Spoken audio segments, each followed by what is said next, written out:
Buongiorno, buon giovedì, benvenuti a Sveglia Trieste. Oggi avremo qui ospiti in studio l'assessore comunale alle politiche sociali Massimo Tognolli nella prima parte della trasmissione e poi avremo Roberto Treu della CGIL nella seconda. Quindi se vorrete dialogare con loro potrete farlo attraverso il telefono, chiamando al nostro numero oppure scrivendoci una mail, potrete fare anche le vostre segnalazioni. Allora andiamo subito a cominciare con le previsioni del tempo come facciamo sempre ogni mattina. Allora la situazione generale secondo il sito dell'Osmerarpa regionale, dunque nella notte passerà un fronte freddo da nord-ovest, in seguito continueranno ad affluire ancora correnti settentrionali progressivamente meno fredde e più stabili. Venerdì e sabato l'espansione di un promontorio anticiclonico garantirà maggiore stabilità. Oggi giovedì 29 maggio al mattino sereno poco nuvoloso, nel pomeriggio cielo da poco nuvoloso a variabile con possibilità di qualche rovescio, qualche locale temporale. Venti a regime di brezza. Vediamo domani, venerdì 30 maggio, cielo in prevalenza poco nuvoloso con venti di brezza. Sull'alta pianura e sulla zona montana il pomeriggio sarà probabile cielo variabile ma con bassa probabilità di pioggia. Vediamo sabato 31, tempo stabile con cielo in genere sereno su tutte le zone al mattino, venti a regime di brezza e temperature in aumento. Sulla zona montana il pomeriggio possibile cielo poco nuvoloso, variabile e bassa probabilità di qualche rovescio. Qui vediamo l'evoluzione verso domenica 1 giugno con qualche nube e un lieve cambiamento appunto del tempo, ma soprattutto nella zona montana. Allora andiamo a vedere le prime pagine dei quotidiani che sono in edicola oggi. Cominciamo con il piccolo di Trieste che si concentra in particolare sul test per medicina. I rettori dicono sarà il caos. La ministra Bernini al lavoro sulla riforma. Necessaria la formazione in chimica, fisica e biologia. Di Lenarda, peggio non si poteva fare. Pinton, svantaggiati altri corsi. Saranno le singole università a formare per 6 mesi circa 60.000 aspiranti medici stimati con una full immersion in chimica e propedeutica biochimica, fisica e biologia. 3 prove conclusive determineranno invece quanti e quante di questi avranno conquistato l'accesso alla facoltà di medicina una volta finito il semestre aperto. Esami scritti da 31 quesiti l'uno a cui rispondere in 45 minuti. Più che perplessi sono i rettori delle università di Trieste e Udine. Per dirla, secondo le parole di Roberto Di Lenarda, peggio di così non potevano fare. È la prima volta poker di donne per gli atenei del nord-est. Poi ancora i delitti, via delle Beccherie, anziana uccisa all'appostamento 2 ore prima, Erika Podmenic sotto casa di Isabella Tregnaghi 2 ore prima di ucciderla. Le richieste della PM, caso Resinovic, altre analisi su corde e sacchi. In primo piano sul piccolo la terribile tragedia, schianto con la moto muore studente di 20 anni, frontale in strada del Friuli. Matteo Millo, universitario, giocava a calcio nel Vesna di Santa Croce, lo scorcio qui vediamo di strada del Friuli in cui si è verificato l'incidente. La cronaca, asilo nuovo ma chiuso, i genitori di Roiano, rabbia e frustrazione. Di piazza, troveremo una soluzione, voglio far quadrare i conti. Il Consiglio d'Europa, l'Italia studi il razzismo nella polizia, l'ira di Meloni, lo troveremo anche negli altri quotidiani. Il caso Trieste, la rinuncia, salta il concerto per la pace con i presidenti in Piazza Unità. Il concerto che il Comune di Trieste voleva tenere in piazza il 20 giugno, presenti i presidenti di Italia, Croazia, Slovenia, Austria e Germania, non ci sarà. Andremo a vedere perché nelle pagine interne. Ancora le guerre, la proposta Mosca-Kiev, colloqui il 2 giugno a Istanbul. Valle dell'idrogeno in regione, affare da 3 miliardi, progetto transfrontaliero, investitori in arrivo, interesse dal Medio Oriente. Andiamo a vedere la pagina di Gorizia Monfalcone.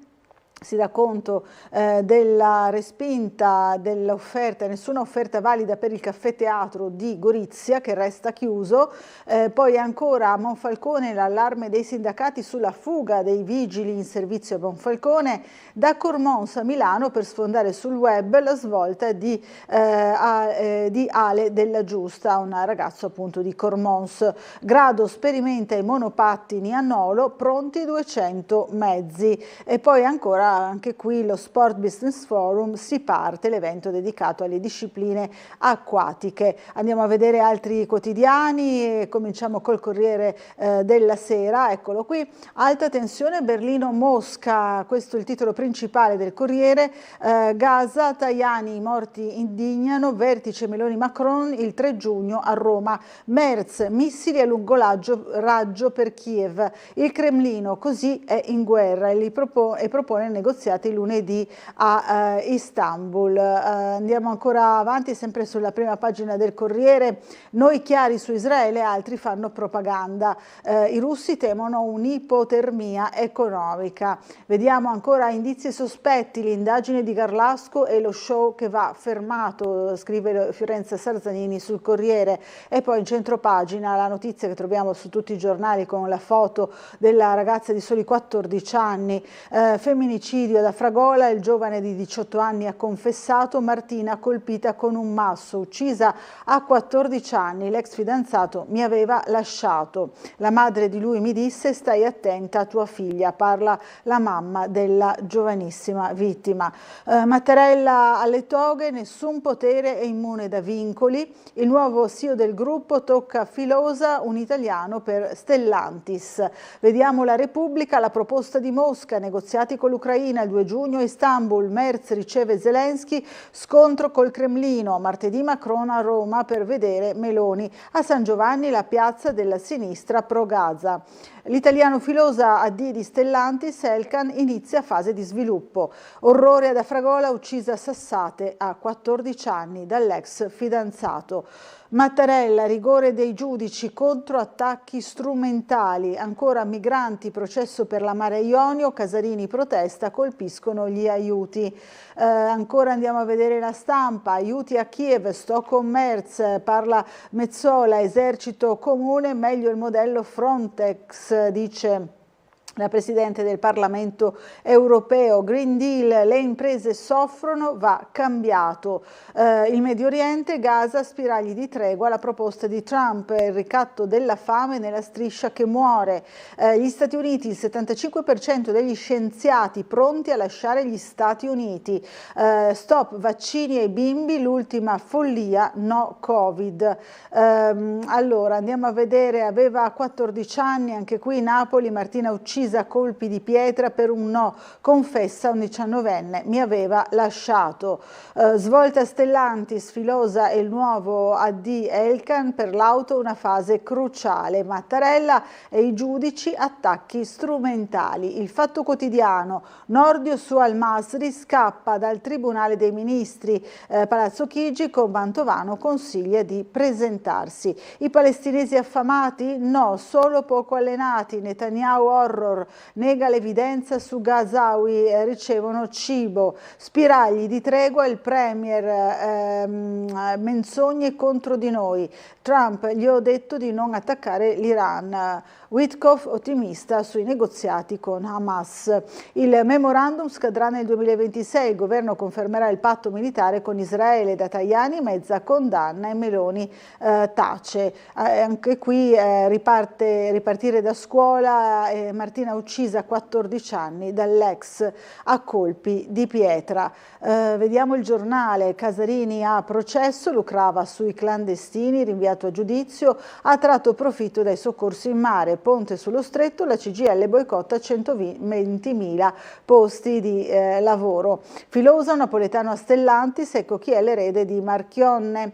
La scalata di Unicredit accende lo scontro tra Giorgetti e Tajani, la polizia italiana è razzista, la follia europea indigna Meloni, nuove accuse dal Consiglio di Europa. Vediamo anche qui le notizie di cronaca con la uccisione di Martina a soli 14 anni con una pietra dall'ex ragazzo. Libero, scontro con Strasburgo, attacco alla polizia razzista, il Consiglio d'Europa contro le forze dell'ordine italiane, fermano le persone in base al colore della pelle o per l'identità e la religione, l'ira del governo, frasi vergognose, anche Mattarella respinge le accuse europee. Idee e bacchetta la magistratura.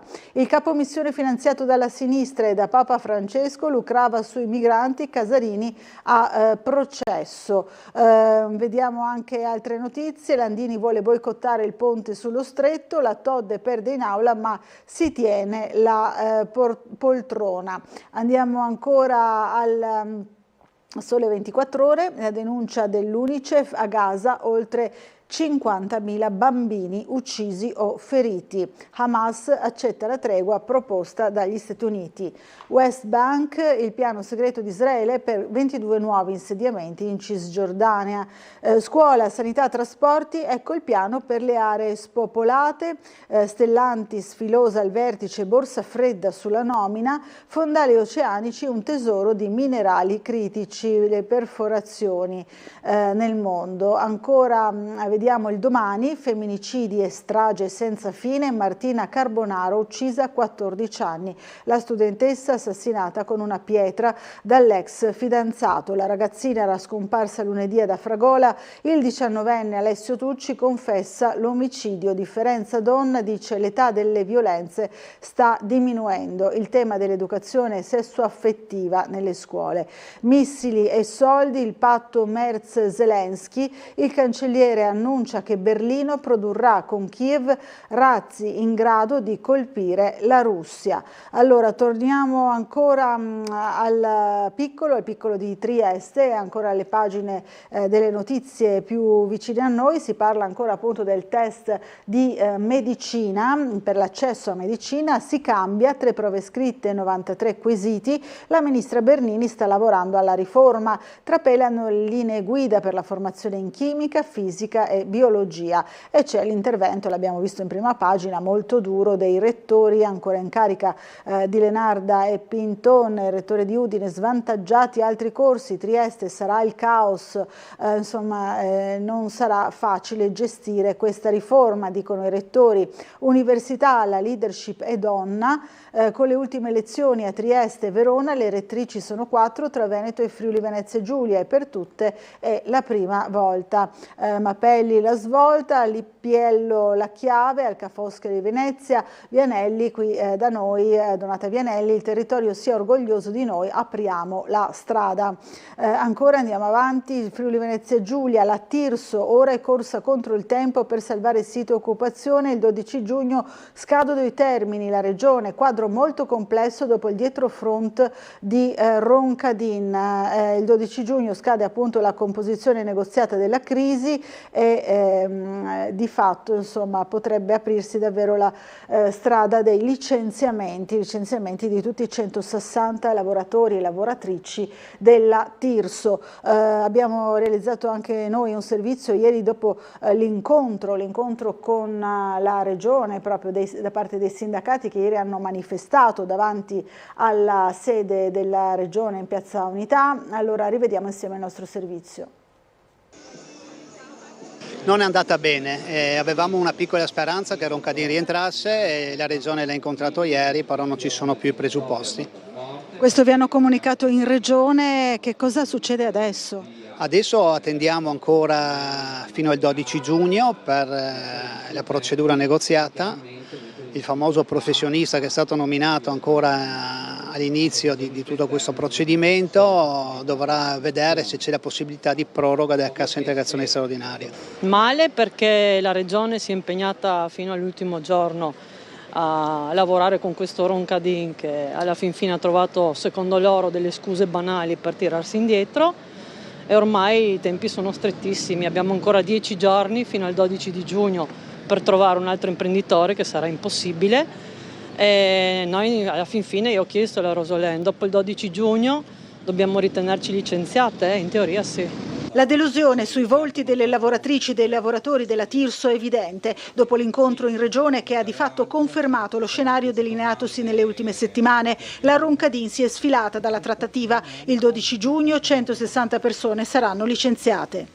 I rappresentanti sindacali sono stati ricevuti dagli assessori Bini e Rosolén, presente Confindustria. È un imprenditore che fa atti formali e si impegna formalmente con una giunta regionale, insomma io penso, soprattutto un imprenditore importante come Roncadin abbia preventivamente analizzato la situazione in campo. Insomma, stento a non credere che un imprenditore si butti così senza un'analisi preventiva approfondita. Sperate di trovare altre imprese interessanti? Ma insomma la Regione continuerà fino all'ultima ora a lavorare al fine di, però insomma il tempo purtroppo ci è stato sottratto. Dal 12 giugno i 160 lavoratrici e lavoratori sono senza lavoro. Sono senza lavoro e si procederà con i licenziamenti. La Regione ha messo, comunque si sta attivando per le politiche attive del lavoro e per il ricollocamento.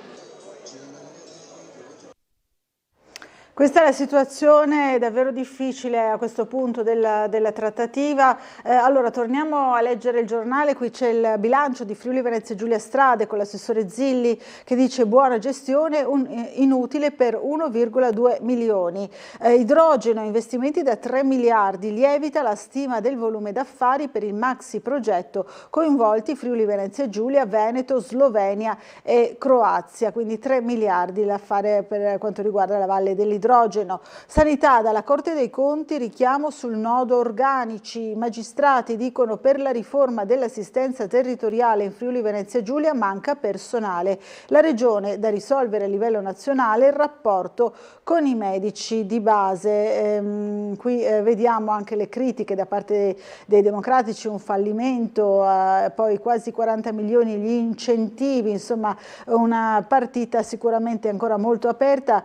Viene inoltre rilevato come il rapporto medici di medicina generale e pazienti sia superiore a quello ottimale, definito di 1 ogni 1300. Regioni a confronto sul sistema e parte l'evento su salute e intelligenza artificiale. L'assessore Riccardi, vogliamo affrontare in modo unitario e efficace le grandi sfide cui è atteso il settore pubblico. Sport Business Forum si tuffa con Cagnotto nell'anteprima a Trieste. Andiamo ancora avanti, la nuova proposta arriva da Mosca, siamo ai conflitti alla diplomazia, noi siamo pronti a un negoziato, la Russia ipotizza il 2 giugno a Istanbul per il secondo round, Lavrov presenteremo il memorandum per la pace, il Papa prega per tutte le vittime fermare le guerre e lo strazio, l'appello di Leone XIV.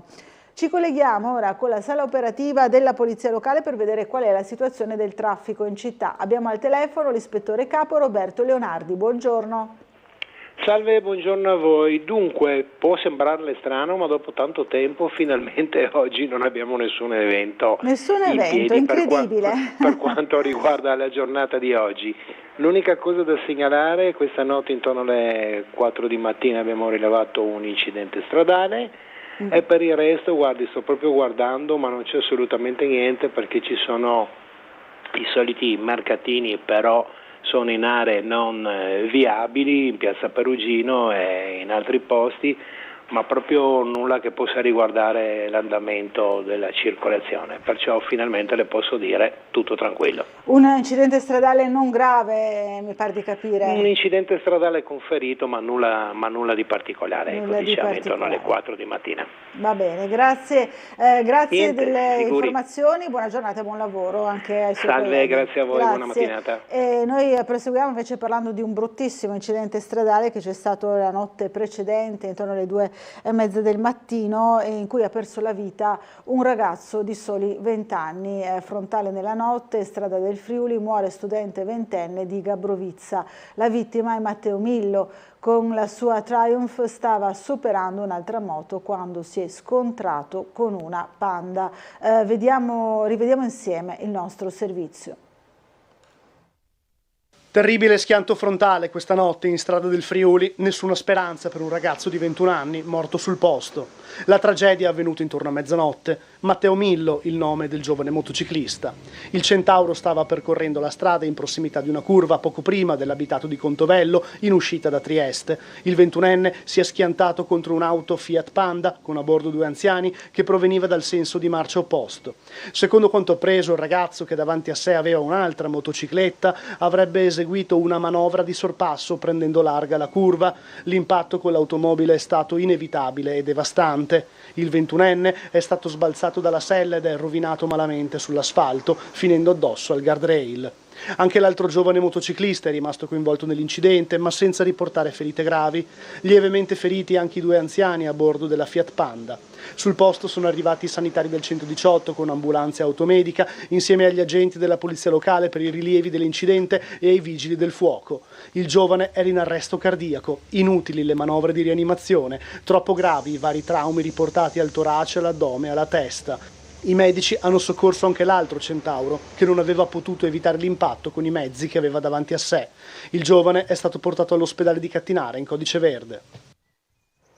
Allora, ancora notizie dal piccolo, abbiamo visto appunto questo annullamento del grande concerto che era previsto per il 20 giugno, annullato il concerto per la pace per l'assenza di Austria e Germania. Stop all'evento dei 5 presidenti in programma il 20 giugno, in Europa scenari complessi. Il concerto della pace che il Comune si proponeva di organizzare in Piazza Unità il prossimo 20 giugno alla presenza dei presidenti di Italia, Croazia, Slovenia, Austria e Germania è annullato. L'evento, mai annunciato formalmente dal Comune ma già confermato dal sindaco Roberto Di Piazza, non si terrà più, almeno non per quest'anno. A comunicarlo è proprio il primo cittadino. Delicata la situazione internazionale che sta interessando tutto il mondo e anche l'Europa. I complessi scenari geopolitici in corso e nel merito di questa iniziativa la difficoltà a rendere pertanto possibile la presenza dei 2 capi di Stato, austriaco e tedesco, hanno spinto Di Piazza a rinunciare al grande evento.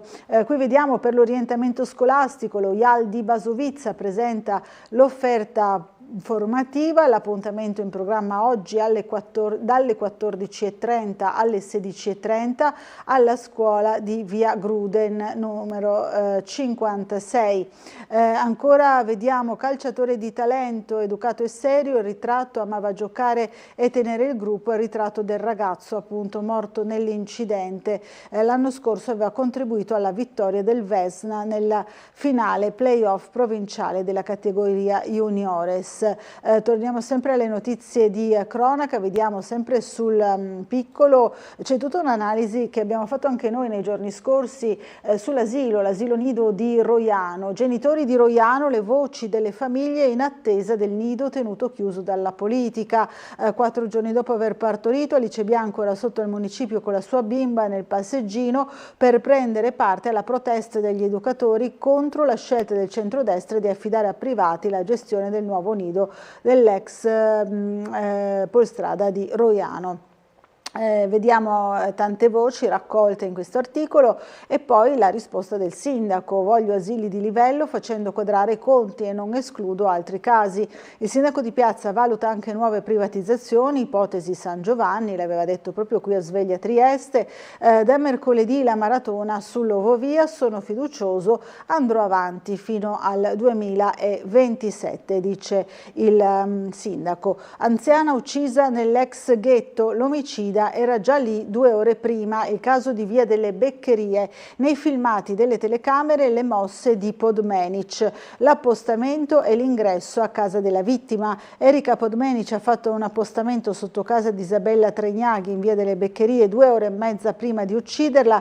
Se le immagini delle telecamere interne all'appartamento inchiodano l'omicida ricostruendo il crimine in tutta la sua efferatezza, quelle della videosorveglianza cittadina permettono di ripercorrere i movimenti della 57enne. Gli inquirenti stanno visionando i filmati per mettere in ordine tutti i tasselli e rafforzare il quadro probatorio a carico della triestina, difesa dall'avvocato Massimo Scrascia, ora in carcere al Coroneo per l'omicidio volontario dell'89enne. La donna è indagata anche per 2 presunte rapine ai danni di altrettante conoscenti che avrebbe narcotizzato con del sonnifero per poi derubarle dei gioielli. Vittima e omicida, che si erano conosciute dal parrucchiere, si sarebbero incontrate anche il giorno prima, una domenica, sempre nell'ex ghetto, nel dedalo di Viuzze tra Casa delle Anziane e la chiesetta in Piazza Vecchia. Tregnaghi non poteva immaginare che 24 ore dopo quella donna l'avrebbe sgozzata in casa dopo aver tentato di strangolarla con un foulard. lunedì 31 marzo, Podmenic che fa la sua comparsa nell'ex ghetto intorno alle 9:30, si ferma al Civico 7 sotto casa dell'anziana e aspetta. Contava forse di simulare un incontro fortuito e invitarla a bere un caffè per narcotizzarla come avrebbe fatto con altre 2 donne? Questa è la domanda, è difficile dirlo, però di fatto insomma è stata ripresa dalle telecamere 2 ore prima sotto casa della vittima. Addio al maestro Palmiro Gaio, pioniere del judo in città, aveva compiuto 91 anni il 25 marzo, già presidente della FILCAM regionale, aveva appunto 91 anni. Scritte ingiuriose sui muri, attacchi al sindaco di Muggia. Polidori, realizzate nella notte, scritte ingiuriose contro il sindaco di Muggia. Ieri mattina la cittadina si è svegliata con i muri imbrattati. Anche noi abbiamo realizzato un servizio e sentito anche il sindaco Polidori, allora rivediamolo insieme. Un imbrattamento, quello di Muggia, che ha pochi precedenti per il numero di scritte, per l'inutilità tra l'altro delle scritte, perché fanno riferimento a una vendita di un castello, quindi una transazione tra privati dove io assolutamente non c'entro nulla, anzi avrei anche pensato di comprare il castello come comune di Muggia, ma poi tra le spese di investimento e le spese di manutenzione ovviamente sarebbe una cosa insostenibile. Una decina di scritte ingiuriose contro il sindaco di Muggia Paolo Polidori apparse in vari punti della città, dai muri di alcune abitazioni vicino a casa del primo cittadino alla stazione dei bus e su un mezzo stesso della Trieste Trasporti. Alcune scritte fanno riferimento a una probabile acquisizione del castello di Muggia da parte di una cordata statunitense. Sembrerebbe questo dunque il movente, peraltro una trattativa fra privati per la quale l'amministrazione della cittadina rivierasca non c'entra nulla. Polidori guarda in prima battuta la sua persona e la sua famiglia. Quello che mi dispiace è che queste scritte siano state fatte sui muri della città, sui muri delle case di privati, vicino a casa mia, quindi la preoccupazione anche per le mie figlie sicuramente c'è, e da questo punto di vista però mi conforta la solidarietà da parte di tante persone che mi stanno mandando messaggi, che mi stanno scrivendo, e quindi ovviamente io ho la scorza dura e quindi da questo punto di vista sono anche abituato, ecco, non mettiamo in mezzo la mia famiglia, perché a quel punto la cosa è stata grave per quello. Il sindaco poi commenta con un cenno politico riguardo tutto l'accaduto. Evidentemente certe cose succedono soltanto da una parte politica e mai dall'altra parte. E questo fa veramente pensare a chi poi parla di antifascismo, di pace, di democrazia, di rispetto per le idee altrui, anche se in questo caso parliamo di cose assolutamente inesistenti come la vendita del castello di Muggia. La polizia locale sta procedendo con la visione delle immagini delle telecamere di videosorveglianza, la Digos invece con accertamenti sul caso. Allora, queste le notizie da Muggia, andiamo ancora avanti a leggere il giornale, il piccolo, sempre appunto di Trieste. Rapidamente scorriamo l'inserto che c'è ogni giovedì appunto per quanto riguarda il weekend. Volevo andare appunto alle pagine, eccole qui, della politica comunale. Nei giovedì di Adesso Estate, politica, attualità e musica. 4 appuntamenti alle officine sociali di Borgo San Sergio, un ciclo di eventi tra politica, attualità e musica per ravvivare le serate estive di giugno. Si chiama Adesso Estate 2025, ne abbiamo parlato ieri con il capogruppo Riccardo Laterza. Riccardo Laterza, capogruppo di Adesso Trieste in Consiglio Comunale, oggi avete presentato Adesso Estate, di che cosa si tratta? È la nostra rassegna estiva che quest'anno vedrà innanzitutto 4 eventi organizzati alle officine sociali di Borgo San Sergio in via di Pecco su 4 temi che ci stanno particolarmente a cuore. Il primo evento, che sarà giovedì 5 giugno sui referendum, su 5 referendum dell'8 e 9 giugno sul lavoro e sulla cittadinanza. Poi avremo il nostro report di mandato che ogni 6 mesi come gruppo consigliare di Adesso Trieste presentiamo ai elettori e simpatizzanti, sarà giovedì 12 giugno. Il 19 giugno parleremo di adolescenti, di politiche giovanili e di come costruire rapporti tra generazioni che oggi sembrano particolarmente incrinati. Infine il 26 giugno, quindi quarto giovedì di giugno, parleremo di spazi e attività culturali con gli operatori culturali, con gli organizzatori di eventi che molto spesso a Trieste lamentano la mancanza di spazi e di occasioni appunto di socialità e aggregazione. Lo faremo alle officine sociali di Borgo San Sergio a partire dalle ore 18 e poi ogni sera, dopo la parte di dibattito, di confronto, ci sarà anche un concerto ad ingresso libero, perché abbiamo concepito questi momenti non solo come momenti di approfondimento ma anche come momenti di socialità. Ora ci dobbiamo fermare per una piccola pausa pubblicitaria, restate con noi.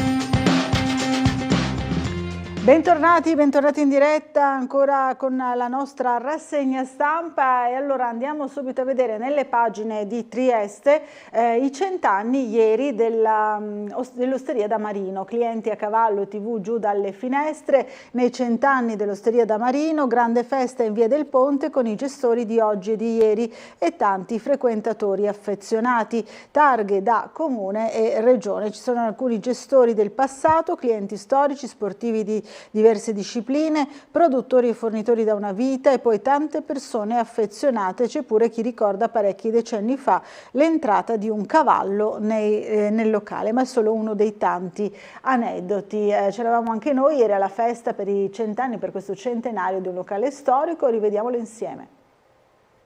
Comune Trieste, all'Osteria da Marino, in segno di stima e apprezzamento per il traguardo dei 100 anni di attività. Anche il sindaco di Piazza è uno dei principali avventori, insomma, storici del locale da Marino. 50 anni fa abbiamo passato dai 20 in poi, io ne ho 70, per cui si veniva qua da Marino fino alle 3-4 del mattino. Poi uscivo, dicevo ciao ragazzi, buonanotte, e mi arrivava il secchio d'acqua perché la via era stretta con questa voce che ho. Un secolo di storia tra i tavoli in legno dell'Osteria da Marino, ritrovo per tantissimi triestini, amici, studenti, colleghi, per diverse generazioni, e meta pure di turisti e personaggi famosi dello sport, della musica, dello spettacolo. A volere la festa per i 100 anni di Marino sono stati i nuovi gestori, Ivan e Nils, due giovani già clienti del locale che si sono impegnati nel tramandarne la tradizione e la storia. Qui abbiamo il documento originale, il primo documento che attesta l'esistenza di Marino, dell'Osteria da Marino, 28 maggio 1925 però. Sì, esatto, infatti siamo fortunati perché chiunque ha portato avanti Osteria da Marino ha sempre preservato la storia che lo precedeva, e infatti abbiamo qui il documento ufficiale che attesta la licenza della prima apertura da parte di Samuele Cesana il 28 maggio 1925, e poi ho anche altri documenti che attestano purtroppo la chiusura l'8 maggio invece 1940 a causa delle origini ebraiche di Samuele, quindi che era stato costretto a chiudere l'esercizio. Prima all'inizio ero un cliente fisso, come tanti altri, ero tanto appassionato di vino e grazie a Mauri, che cercava una persona che vada avanti con l'Osteria da Marino e che mantiene tutta la tradizione, e ovviamente che ho accettato subito, e niente, praticamente adesso andiamo avanti e speriamo di fare il meglio possibile. Maurizio Boz è il proprietario precedente, il gestore precedente dell'Osteria da Marino. I miei ricordi particolari sono nei primi anni che eravamo. Abbiamo avuto notti e serate meravigliose, cantando, raccontandoci barzellette. Questo era proprio un posto dove stare tutto il giorno. Allora, andiamo ancora a vedere le notizie di carattere internazionale all'interno del Piccolo, nelle pagine dell'attualità. Ipotesi razzismo della polizia, scontro sul Consiglio d'Europa. Una notizia che abbiamo trovato anche nelle prime pagine di altri quotidiani. La richiesta al governo italiano di indagare l'ira di Meloni, accuse vergognose. Il Presidente della Repubblica invita Pisani, fiducia e stima alle forze dell'ordine. Musk deluso da Trump, aumenta il deficit, in arrivo la parata show. Ancora vediamo Slovenia, il premier finisce indagato dall'anticorruzione. Golob aveva trascorso dei periodi di ferie nella casa dell'imprenditore Subotic, poi nominato in 2 consigli d'amministrazione. L'ufficializzazione della commissione. Attaccata da un orso vicino a una foresta, grave una donna. La 59enne è ricoverata a Lubiana. Condizioni critiche sono quelle di una donna di 59 anni attaccata da un orso bruno in Slovenia nella serata di martedì, ora ricoverata in pericolo di vita nella clinica universitaria di Lubiana. L'incidente è avvenuto ai margini di una foresta a Gradišće, località non distante dalla capitale, dove la malcapitata aveva portato il suo cane a fare una passeggiata. Andiamo ancora avanti, vediamo la notizia dell'uccisione, del femminicidio. Martina uccisa a 14 anni dal suo ex. Lui confessa: mi aveva lasciato. Incastrato dalle immagini di una telecamera, colpita ripetutamente, forse con una pietra. Il cadavere era in un edificio diroccato, lo vediamo qui in questa fotografia insieme alle foto dei protagonisti di questa bruttissima vicenda. Qui ci sono i femminicidi in Italia, i più recenti, l'ultimo appunto quello di Martina Carbonaro, soli 14 anni. La rabbia della madre: non si può morire così, il dolore della famiglia. Enza Cossettino non si dà pace, spiega di aver messo in guardia la figlia per uno schiaffo, avevo un brutto presentimento, ora voglio l'ergastolo per lui. Lilli, nuove analisi dai cordini ai sacchi, incidente probatorio richiesto dalla PM. L'attenzione di Iozzi anche sull'ex laboratorio di Visintin, istanza della difesa del marito per esami medico-legali. Il caso Resinovic a Trieste, qui vediamo i protagonisti appunto anche la PM Ilaria Iozzi e gli avvocati Alice Paolo Bevilacqua, e qui Sebastiano Visintin con la moglie morta, è trovata morta appunto nel parco di San Giovanni già oltre 3 anni fa. Rivediamo insieme il servizio di Gianluca Paladin. Sono 15 i punti su cui si focalizza la richiesta di incidente probatorio che il pubblico ministero Ilaria Iozzi ha depositato al GIP Flavia Mangiante per chiedere nuovi esami sui reperti già analizzati per il caso Liliana Resinovic. Viene richiesto un vero e proprio riesame, secondo quanto sarebbe scritto sul documento. Il PM chiede analisi dattiloscopiche, merceologiche e genetiche, estrazione e verifica del DNA, con sequenziamento ultramassivo anche alla luce delle nuove tecnologie. Insomma, la richiesta è chiara, va rianalizzato tutto: il cordino che avvolgeva il collo di Liliana, il materiale trovato sotto le suole delle scarpe, l'impronta guantata rinvenuta su uno dei sacchi che avvolgevano il corpo della donna, i peli trovati sui sacchi e sui vestiti di Liliana e molto altro. 15 punti fra elementi già analizzati e di nuovi per avvalorare la tesi dell'omicidio. Sebastiano Visintin, marito di Liliana, è l'unico indagato per la morte della moglie. Invece gli avvocati di Sebastiano, Paolo e Alice Bevilacqua, hanno tempo fino a domani per sciogliere la loro riserva di incidente probatorio. Richiesta incentrata su analisi medico-legali, come la lesione alla vertebra toracica T2 di Liliana. Una frattura che, secondo la consulenza medico-legale dell'anatomopatologa Cristina Cattaneo, era già presente al momento dell'attacco dell'8 gennaio 2022, 3 giorni prima dell'autopsia.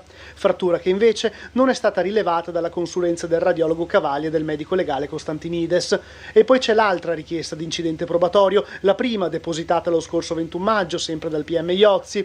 L'udienza, già fissata per il 23 giugno, è volta ad acquisire la testimonianza dell'amico intimo di Liliana, Claudio Sterpin, in ordine ai suoi rapporti con Liliana, a quelli della vittima con il marito Sebastiano, a quelli della coppia Resinovic-Visintin e la loro cerchia di amici. I legali di Sebastiano si erano opposti a questa richiesta del PM, in quanto Sterpin, si legge nella nota degli avvocati, non è un teste chiave sul contesto omicidiario e perché le sue documentazioni di salute non sono certificate. Secondo il GIP, invece, Sterpin possiede i requisiti per il carattere dell'urgenza dell'incidente probatorio, rientra nella categoria dei cosiddetti grandi vecchi, si legge nell'ordinanza, vale a dire le persone di età compresa fra gli 85 e i 99 anni. Sterpin, viene ricordato nel documento, ha dichiarato nel corso di alcune interviste di soffrire di una grave patologia. Ad ogni modo, scrive il GIP, bisogna tenere conto dell'età di Sterpin ben superiore all'aspettativa di vita media, a prescindere dalla patologia di cui lo stesso ha riferito di essere stato colpito. Allora andiamo a vedere ancora le pagine del Corriere della Sera sui temi internazionali. Zelensky, Merz, patto sui missili, Mosca, nuovi negoziati lunedì, Berlino aiuterà a produrli, ira del Cremlino, coinvolti nel conflitto, Trump da 2 settimane a Putin, 50.000 russi per sfondare su Sumi, rischio offensiva estiva a lungo, 3 direttrici e il leader ucraino rientra prima dalla Germania. Ancora sempre sul Corriere della Sera, Meloni, prove di disgelo con Macron, a Roma il vertice della svolta, martedì l'incontro, in agenda non ci saranno i dazi, il presidente francese anche dal Papa. Tajani a Gaza, morti che indignano, no all'antisemitismo per interesse, l'invito del ministro degli esteri a proseguire il dialogo con Israele, lite con la minoranza. Ancora sempre il Corriere della Sera, andiamo avanti dopo le pagine appunto che riguardano la ricerca, aiuti nella striscia, è una linea chiara, il governo non si è risparmiato, il voto conteranno le regionali, dice la Russa, presidente del Senato. A Gaza c'è chi paga colpe non sue, il 7 ottobre alla base del conflitto. USA, c'è una nuova bozza di tregua, assalto al silo della farina, 4 morti. Witkoff sarebbe pronto a sottoporla a Israele, gestione degli aiuti, critiche dell'ONU. Ancora qui vediamo appunto la situazione sempre a Gaza, Trump stoppa Bibi sul nucleare iraniano, vicini a un accordo il presidente, i raid militari ora sarebbero inappropriati. E sempre nelle pagine del Corriere, qui vediamo il presidente Mattarella alle toghe, imparzialità contro gli attacchi strumentali. Il capo dello Stato incontra quasi 600 giovani magistrati e evoca Del Mastro. Ancora allarme razzismo nella polizia, bufera sul Consiglio d'Europa, Roma verifichi, ira di Meloni, vergognoso, il Colle fiducia nelle forze dell'ordine. Sardegna, decadenza di Todde, respinto il ricorso, da lei gravi violazioni. A Torino il tour in Italia di Mezzola, qui eccellenze. Sempre il Corriere della Sera, ancora Conte, guastatore del campo largo, il leader nega, però i sospetti restano. L'ex premier dopo la frenata sul risultato di Genova, lavoriamo con PD e AVS contro il governo. Fondi oscuri e poche regole, la corsa alle cripto di Trump, un affare di famiglia. Il tycoon lancia le valute digitali per finanziare il debito pubblico, ma si arricchisce la società dei figli. Le voci su un prestito da 3 miliardi per acquistare Bitcoin, questi gli affari del presidente americano, i segreti di Damasco, dagli occidentali scomparsi ai misteri legati agli Assad, la nuova Siria può offrire molte risposte in cambio di aiuti e fine delle sanzioni. Martina uccisa a 14 anni a colpi di pietra, l'ex fidanzato confessa, mi aveva lasciato. A Fragola il 18enne ha nascosto il corpo incastrato da un video. Allora andiamo ancora al piccolo di Trieste, vediamo le notizie degli eventi o delle manifestazioni. Crafts porta in piazza l'artigianato creativo di imprese e giovani. Per la Schiardi Confcommercio dice importante connubio tra arte e commercio. Coronica, diamo visibilità alle nuove partite IVA. No a misure di sorveglianza speciale per Zorzini, l'ambientalista, l'attivista dell'ambiente e degli animali. Zorzini, 29 anni, triestina, aderisce a movimenti come quello di Ultima Generazione o Ribellione Animale. San Dorligo dà il via libera al bilancio partecipativo, permetterà a ogni cittadino con il diritto di voto di presentare i propri progetti. Dove è stato adottato, le proposte hanno riguardato traffico, parchi e rifiuti. Qui vediamo anche il sindaco con gli assessori.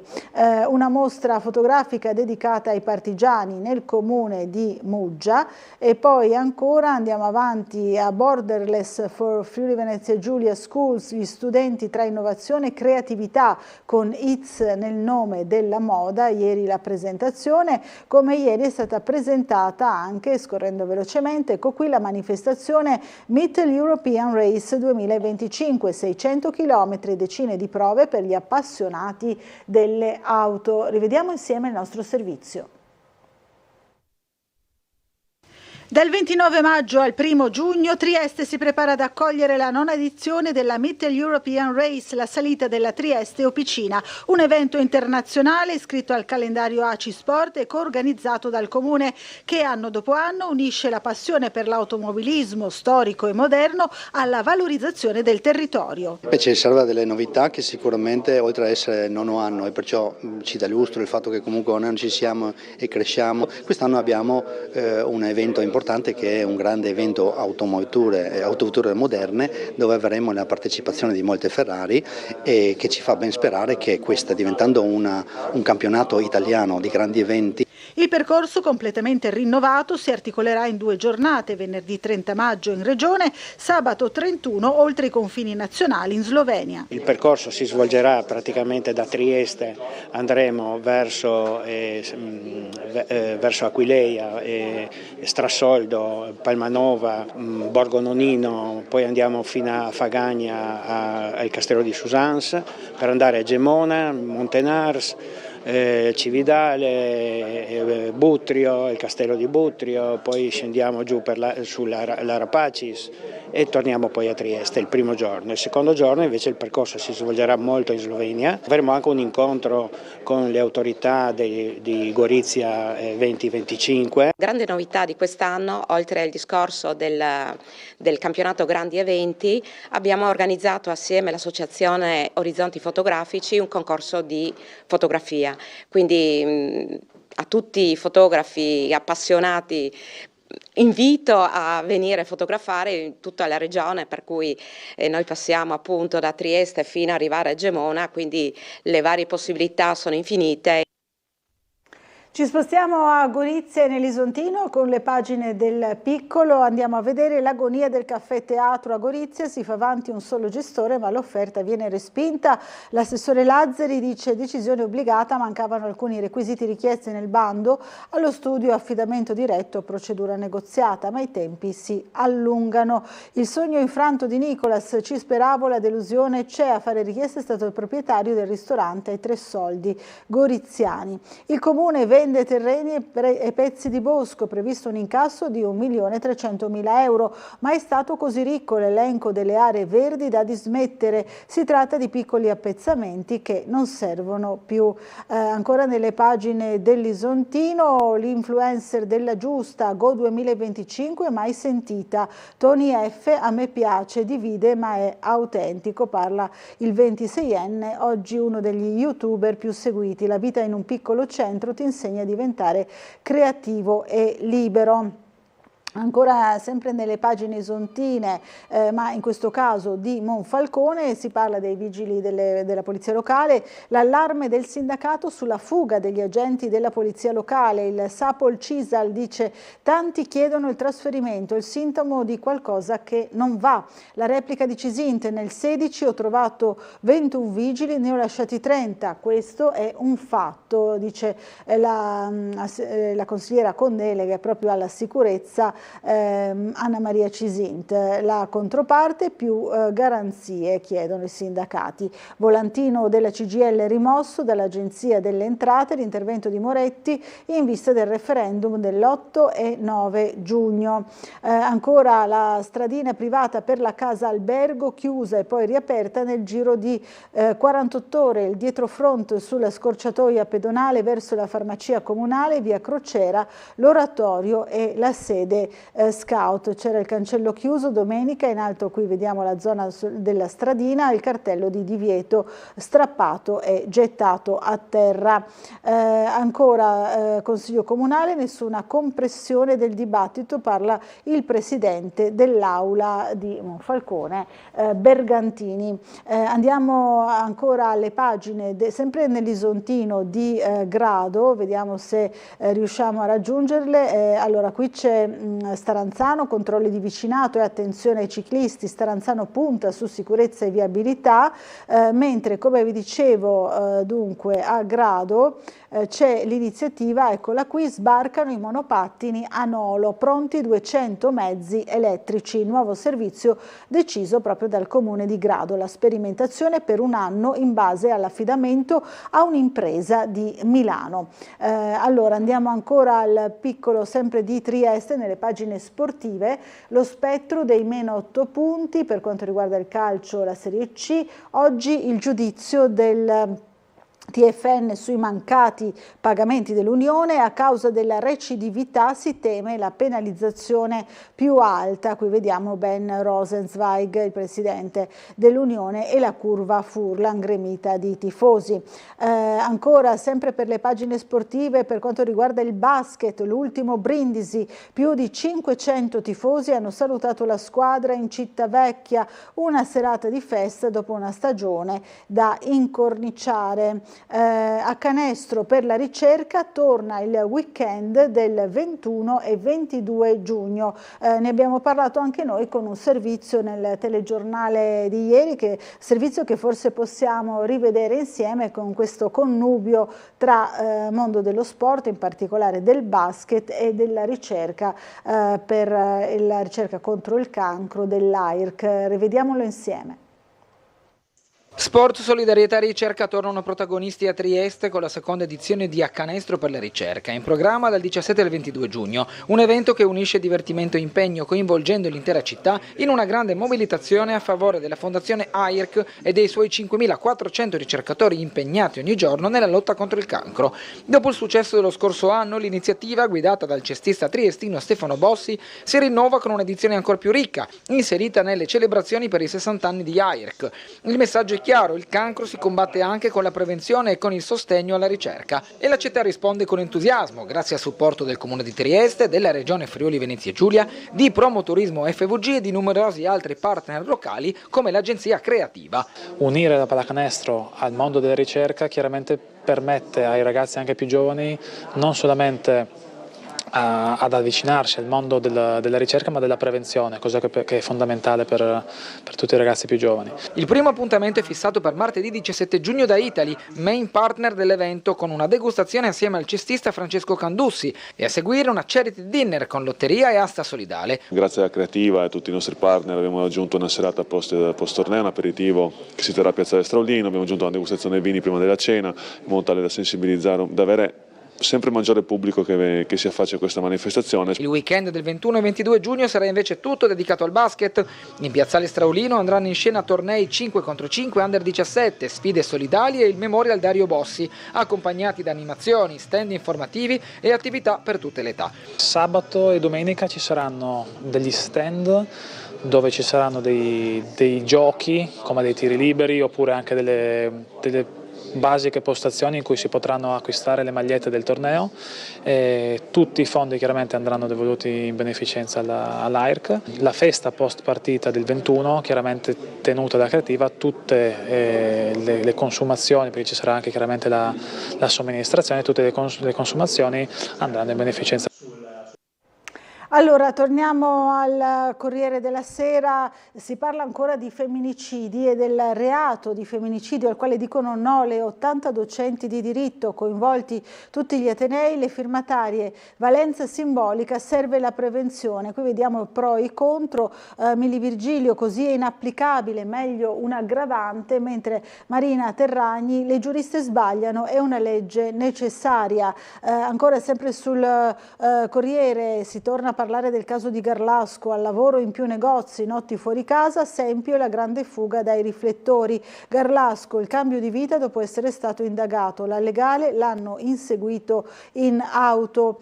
Vediamo sempre sul Corriere: ondate di caldo record, l'Italia soffre di più, entro 5 anni la temperatura potrebbe salire di 1,5 gradi, estate rovente nei prossimi giorni, quindi questo ci attende per i prossimi giorni. Già un'estate, bypassando direttamente insomma la primavera. Profitto sui migranti, Casarini a processo il caso della Mare Ionio e del soccorso a 27 naufraghi. La difesa: vogliono condannare chi aiuta. Intervista a 40 anni dalla strage, l'Aisel: ho ancora i brividi, così all'alba con De Michelis riportammo a casa gli italiani. Brunetta: pensavo che Gianni fosse morto, poi quel volo con 80 feriti, una strage davvero terribile, anche un po' rimossa dalla memoria forse collettiva italiana. Poi un'auto mi passò sulla gamba, vincevo ma volevo smettere, con Gimondi zero rapporti, tra noi c'era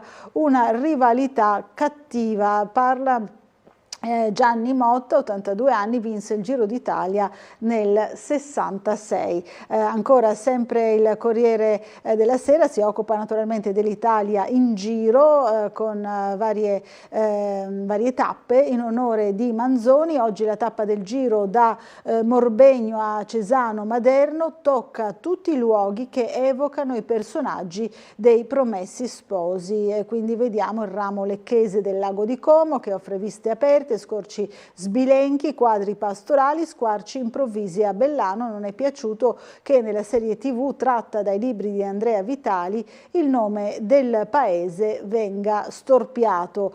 Sulla e-bike faccio pace con il mio acido lattico, porto in scena Bartali ma vorrei imitare Pogacar, il comico Ubaldo Pantani nel team Fly Cycling Citroën, insomma i vari protagonisti per quanto riguarda il Giro. Tornando invece allo sport di casa nostra, le Orchette chiudono al 4° posto nazionale, Rapallo vince il bronzo, le Liguri sbancano la Bianchi chiudendo il discorso podio, poker di Capitan Cergol, doppietta della vice Klatowski che vediamo in questa foto, impegnata appunto in un lancio. Allora ci dobbiamo fermare per una piccola pausa pubblicitaria, ci rivediamo subito dopo in compagnia del nostro primo ospite, che sarà l'assessore alle politiche sociali del Comune di Trieste, Massimo Tognolli. A fra poco.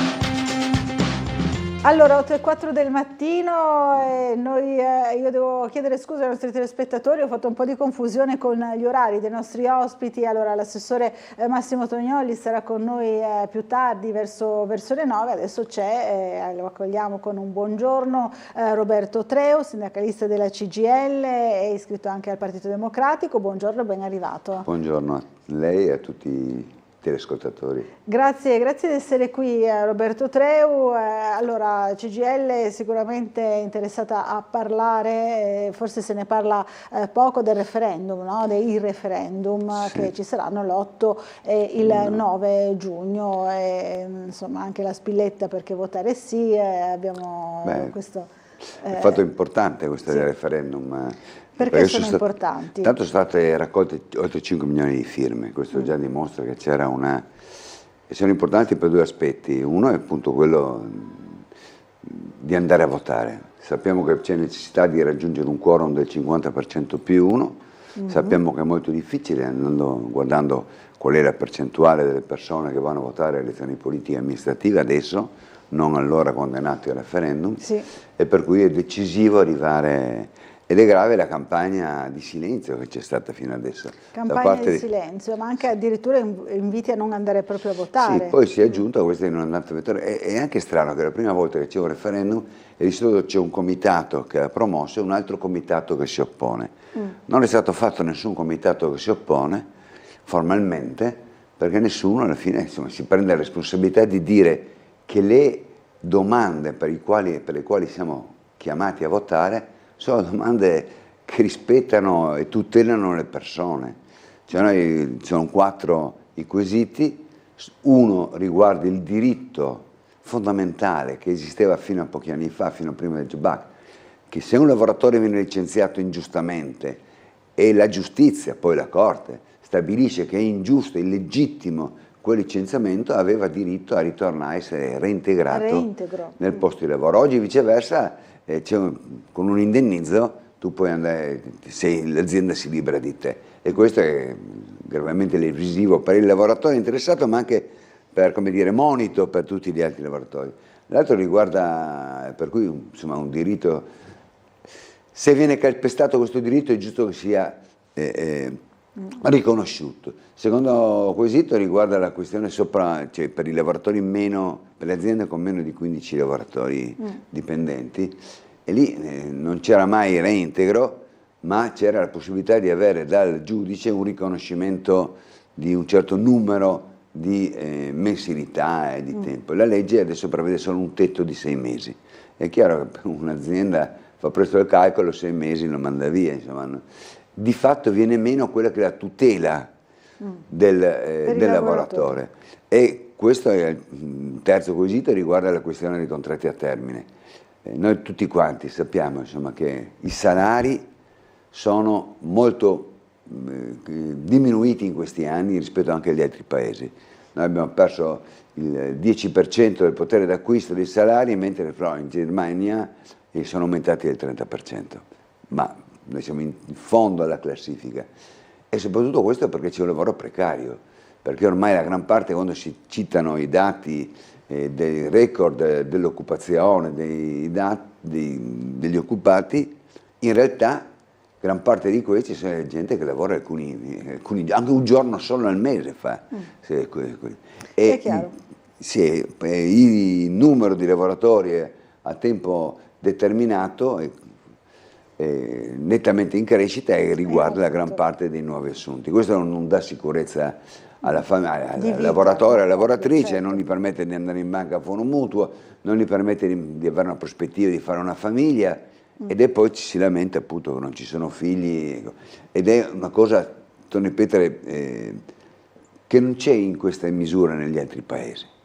E allora una cosa è appunto quella di aiutare soprattutto i giovani, ma non solo i giovani, perché ormai sono anche quelli che hanno 40 anni, che sono continuamente a contratti a termine, e sappiamo che anche non sono tutte le qualifiche, perché riguardano anche laureati, ingegneri, certo. Ricercatori, e noi abbiamo che la gran parte dei ricercatori sono contratti a termine, per esempio, ma non solo, insomma.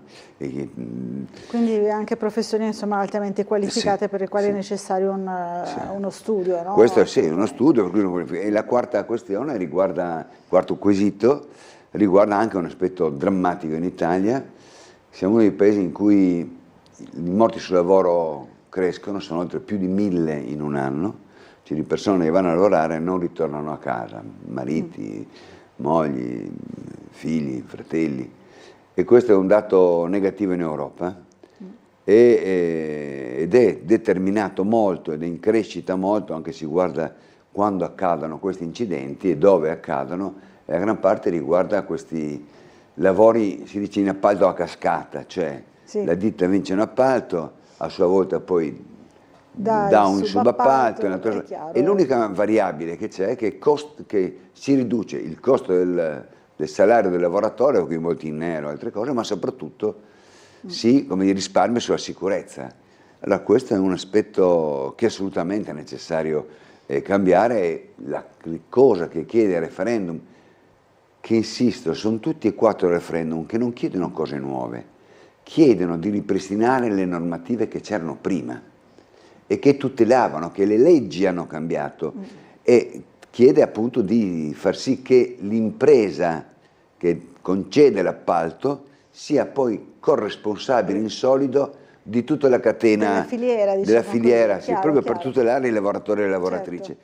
Torno a ripetere, la cosa importante è che questi referendum, con il referendum una persona non delega nessuno, va a votare e decide lui se questa legge c'è o non c'è l'indomani mattina. Allora, sentiamo la telefonata, poi parliamo anche del quinto, magari del quinto quesito, no? Allora, pronto, buongiorno, chi è in linea con noi? Lei anche al signor Treu. Buongiorno. Allora, volevo fare una testimonianza solo veloce sull'osteria di Marino. Sì. Perché allora mi diceva sempre mia nonna, sì. Che mia nonna adesso avrebbe 100 e tanti anni, io ho 77, che quando, perché c'erano due migrazioni dall'Istria, una negli anni 20, non so perché, e una più tardi negli anni 50. Sì. Lei è venuta con gli anni 20, negli anni 20 ha lasciato la casa, i beni abbandonati, è venuta qua a Trieste, e lei diceva sempre che andata in un'osteria, che però non so se si chiamava Marina o se era prima, no, un'osteria che c'era l'appartamento di sopra e loro erano proprietari o comproprietari, non ho ben capito. So che sono andata a abitare direttamente lì, no? In questo appartamento sopra questa osteria. E infatti mia nonna mi ha detto va a controllare, questo 40 anni fa, se c'è ancora il vecchio focolare, perché l'osteria è proprio quella. Infatti sono andata e c'era appunto questo vecchio focolare che mia nonna sempre diceva che lei era andata subito a lavorare, aveva 16 anni. E quindi era buttava proprio fuori quella. Sì, buttava fuori i briagoni, diceva, no? Che aveva coraggio, no? Ancora. E questo appunto è l'osteria del Marino. Questo è proprio come testimonianza che mi ricordo che mi diceva mia nonna. Grazie. Però volevo un attimino solo dire una cosa a Treo. Sì. Basterebbe, ho fatto anch'io il sindacato, basterebbe eliminare una volta per tutte, no? Andare alla radice, eliminare le cooperative, perché le cooperative non gestiscono, poi c'è l'appalto, il subappalto e questo crea tutta una serie di cose che effettivamente il lavoratore non è tutelato, non può essere tutelato in questa maniera, al di là di tutti i pastrocchi che ha fatto Renzi, no? Al di là del Job Act, ma eliminando le cooperative si risolverebbe veramente, lei dice che non si può più, non si può tornare indietro, ho capito, ma addirittura siamo in un paese che si lavora, hai il lavoro per un giorno, devi ogni giorno rifare il contratto, ma è una roba neanche al terzo mondo succede una roba del genere. Vi ringrazio Grazie e buon a lei. lavoro a tutti e due. Grazie signora, Grazie. buona giornata a lei, grazie per averci raccontato la storia insomma, della nonna legata ai 100 anni, abbiamo visti ieri dell'osteria da Marino, ecco anche qui c'è l'articolo sul piccolo di Micol Brusaferro e anche per quanto riguarda l'analisi invece della tutela dei lavoratori, no? Dice la signora eliminare le cooperative. Allora, molte volte sono false cooperative, cioè sono imprenditori che mettono su una cooperativa per diciamo, sfruttare i lavoratori, cercare di utilizzare le leggi che favoriscono la cooperazione, però per fini assolutamente, cioè sono finte cooperative perché in realtà non c'è alcuna democrazia all'interno, c'è un proprietario, c'è un proprietario vero e proprio. Cooperativa alla ecco. fine, no? Sì, alla fine, per cui questo è il problema, è di vigilare su queste cose. E poi c'è un problema, insomma, che non si può pensare di andare sempre a privatizzare tutto. Io penso al pubblico, ai servizi pubblici, ai servizi sociali, dove ci sono anche tanti soggetti bravi, seri, però il ragionamento è sempre quello. Cioè, io esternalizzo perché costa meno. Oggi c'è un'intervista del sindaco che parla proprio dell'asilo nido di Roiano. Sì. Chiuso, è uno scandalo, cioè tu costruisci una cosa, ce n'è un enorme bisogno di posti per asilo nido, lo tieni chiuso un anno perché c'è una discussione all'interno della giunta. C'è una cosa veramente gravissima, insomma, visto quel bisogno che c'è di asili nido. E quello che è grave è che dice no, io voglio fare una cosa che costi meno. Ma se così è, cioè, tu non riconosci i diritti dei lavoratori, non ti poni un problema della qualità del servizio. Uno del vanto di Trieste, come sugli asili comunali, come sui nidi, era quello di avere una struttura di qualità pubblica, per tutti. Molto alta, no? Una Sì, qualità assolutamente. una qualità che poteva essere controllata, verificata e che veniva aggiornata con una larga partecipazione. E questa cosa di dare ai privati è una cosa per cui tu non amministri, dai fuori e dopo non ti curi nemmeno di controllare, perché è una cosa, e posso dire anche, cioè il pubblico non è abituato a controllare gli appalti che dà. Quando sono stato in comune quel breve periodo, una delle cose che non esisteva era appunto chi effettivamente controllasse le ditte in appalto, dalle pulizie a qualunque cosa. Cioè non c'era questa mentalità, che invece essere proprio per dire do in appalto e ho finito il problema, insomma, ecco, ed è una grave situazione, grave carenza, lei fa bene a dire, non riguarda, tante cooperative sono brave e preziose, anzi apportano innovazione, ma molte altre sono utilizzate in maniera, sono appunto cooperative fittizie per abbattere il costo del lavoro e aggirare le leggi, e su questo bisogna combattere. Il nostro referendum però aiuta a rendere trasparente il lavoro delle persone, non più precarie e comunque con una responsabilità che a quel punto torna al committente, in questo caso del pubblico, il comune, la regione, gli enti preposti, oppure anche all'interno del privato di quella che è l'azienda maggiore, insomma, che assume, che prende l'appalto, che prende il lavoro, che deve controllare la filiera, insomma. Chiarissimo. Allora, un'altra telefonata subito. Buongiorno, chi è in linea con noi? Buongiorno, sono Sergio. Sergio, buongiorno. Allora, mi allaccio subito a quel che ha detto il signor Treu. Il fatto di esternalizzare e privatizzare tutte le competenze che erano comunali o regionali, secondo me, è dovuto al fatto che nei vari, chiamiamoli politici che ne governa, noi siamo capaci di eseguire il loro lavoro. E questo qua, mi fermo qua perché lo ha già detto il signor Treu. Mi riferisco invece anche, che è praticamente legato, al fatto che ieri la Corte dei Conti ha fatto una bella tabella su Telegiornale 3 regionale, dove parla della nostra sanità, che è un disastro, e ha fatto un bel spezzetto, no? Mancanza di medici, mancanza di infermieri, mancanza di OS, mancanza di tecnici, e questo qua è anche dovuto all'esternalizzazione.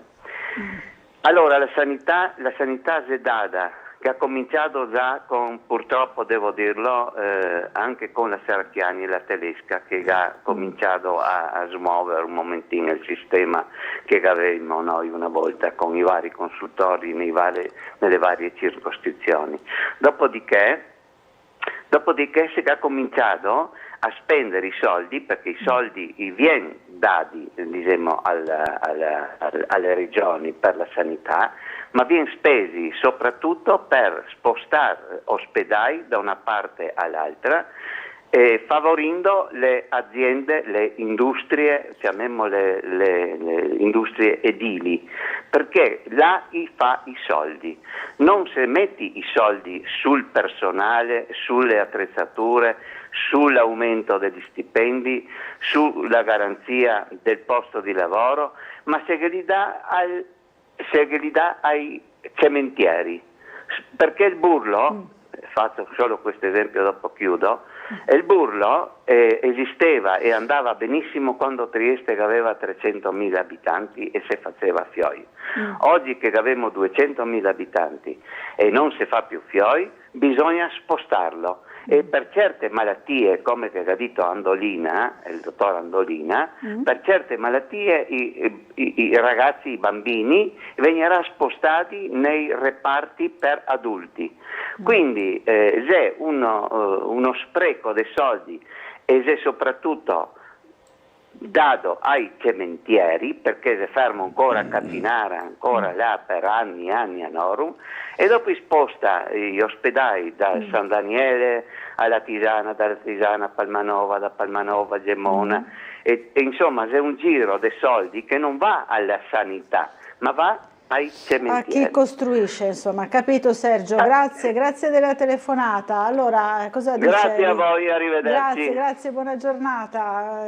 Insomma, un'analisi che condivide, quella del signor Sergio? Sì, in gran parte, però con due precisazioni. Ecco, precisiamo. La precisazione è questa, che il primo dato, perché poi ognuno ha le sue responsabilità, ma sulla sanità si è raccontato e si raccontano ancora delle leggende metropolitane.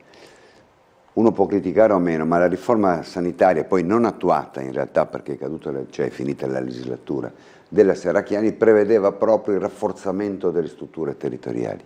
Oggi si chiamano case di comunità, prima si chiamavano CAP, ma aveva questo obiettivo contro il quale si è battuto l'opposizione. Però, quando c'era in quel periodo la Serracchiani, la regione, Friuli Venezia Giulia era il terzo posto per la qualità della sanità in Italia, dati ufficiali. Oggi siamo terzultimi in Italia. Allora, se c'è una gestione di 8 anni da parte dell'assessore Riccardi, secondo me è il peggior assessore in assoluto che ha avuto la regione della sanità, assoluto, ne ha avuto tanti di varie forze politiche, però insomma persone competenti e capaci. Questo assolutamente ha distrutto quello che è il problema della qualità della sanità. Non è intervenuto su nessun vero nodo, se non quello di privatizzare. Lui sta privatizzando tutto. a Sacile, a Pordenone, i pronti soccorsi, l'intera rete ospedaliera. A Pordenone ha privatizzato tutti i servizi che riguardano appunto gli esami nelle sale operatorie, cioè fuori dalle sale operatorie tu devi fare un attacco, devi fare altre cose, vai a un privato. Cioè è una cosa che non sta né in cielo né in terra. Ovviamente questo porta più costi, probabilmente qualcuno ci guadagna sicuramente, però la qualità del servizio si abbassa. Poi ha tenuto quello che è l'altro aspetto sul personale sanitario. Si sapeva da anni che ci sarebbe stata una curva discendente per quanto riguarda il numero dei lavoratori, dei medici di famiglia che sarebbero andati in pensione. È una cosa che non è che non si sapesse. Cioè un qualunque amministratore deve sapere, insomma, è l'ABC secondo i ministri, e se non lo sai, oppure lo sai, fai finta di non. E in realtà perché? Perché in realtà proponi anche soluzioni alternative. Cioè non è un caso che in regione la spesa sanitaria privata è cresciuta enormemente, più che nel resto d'Italia, perché è stato per favorire queste cose a danno del pubblico. Del resto l'assessore Riccardi più volte negli incontri ha detto testualmente: nel programma della Giunta io ho l'indirizzo di allargare lo spazio ai privati. La privatizzazione. Quindi... Questo sì, lui è coerente rispetto a questo, ma questo peggiore. Torno a ripetere, i dati parlano chiari. Da una delle prime 3 regioni in Italia come qualità dell'assistenza siamo agli ultimi posti. Dopo molte regioni, anche Calabria, cioè regioni che tradizionalmente erano in fondo. Questa è una cosa gravissima. Ci sono state proposte più volte su come affrontare la questione degli organici. Quello che è successo è che negli ultimi anni 2600 persone del servizio pubblico sanitario, medici, OS, infermieri, eccetera, tecnici, sono andati via e gran parte sono andati nel privato. Fino a prima che venisse Riccardi avveniva esattamente l'opposto. Era il privato che venivano nel pubblico. Chi lavorava nel privato cercava di venire a lavorare nel pubblico. Era il contrario, no? Adesso è il contrario. E non si è fatto nulla. Si è assistito a questa cosa. Insomma, sì, sapendo che saremmo arrivati in una situazione di questo tipo. Anche adesso la riforma che ha fatto il governo per quanto riguarda i medici, i medici, oggi c'è un articolo sul piccolo grido accorato dei 2 rettori dell'università di Trieste e di Udine sul fatto che insomma adesso con questo meccanismo per quanto riguarda i corsi di laurea in medicina rischiano di creare un caos totale.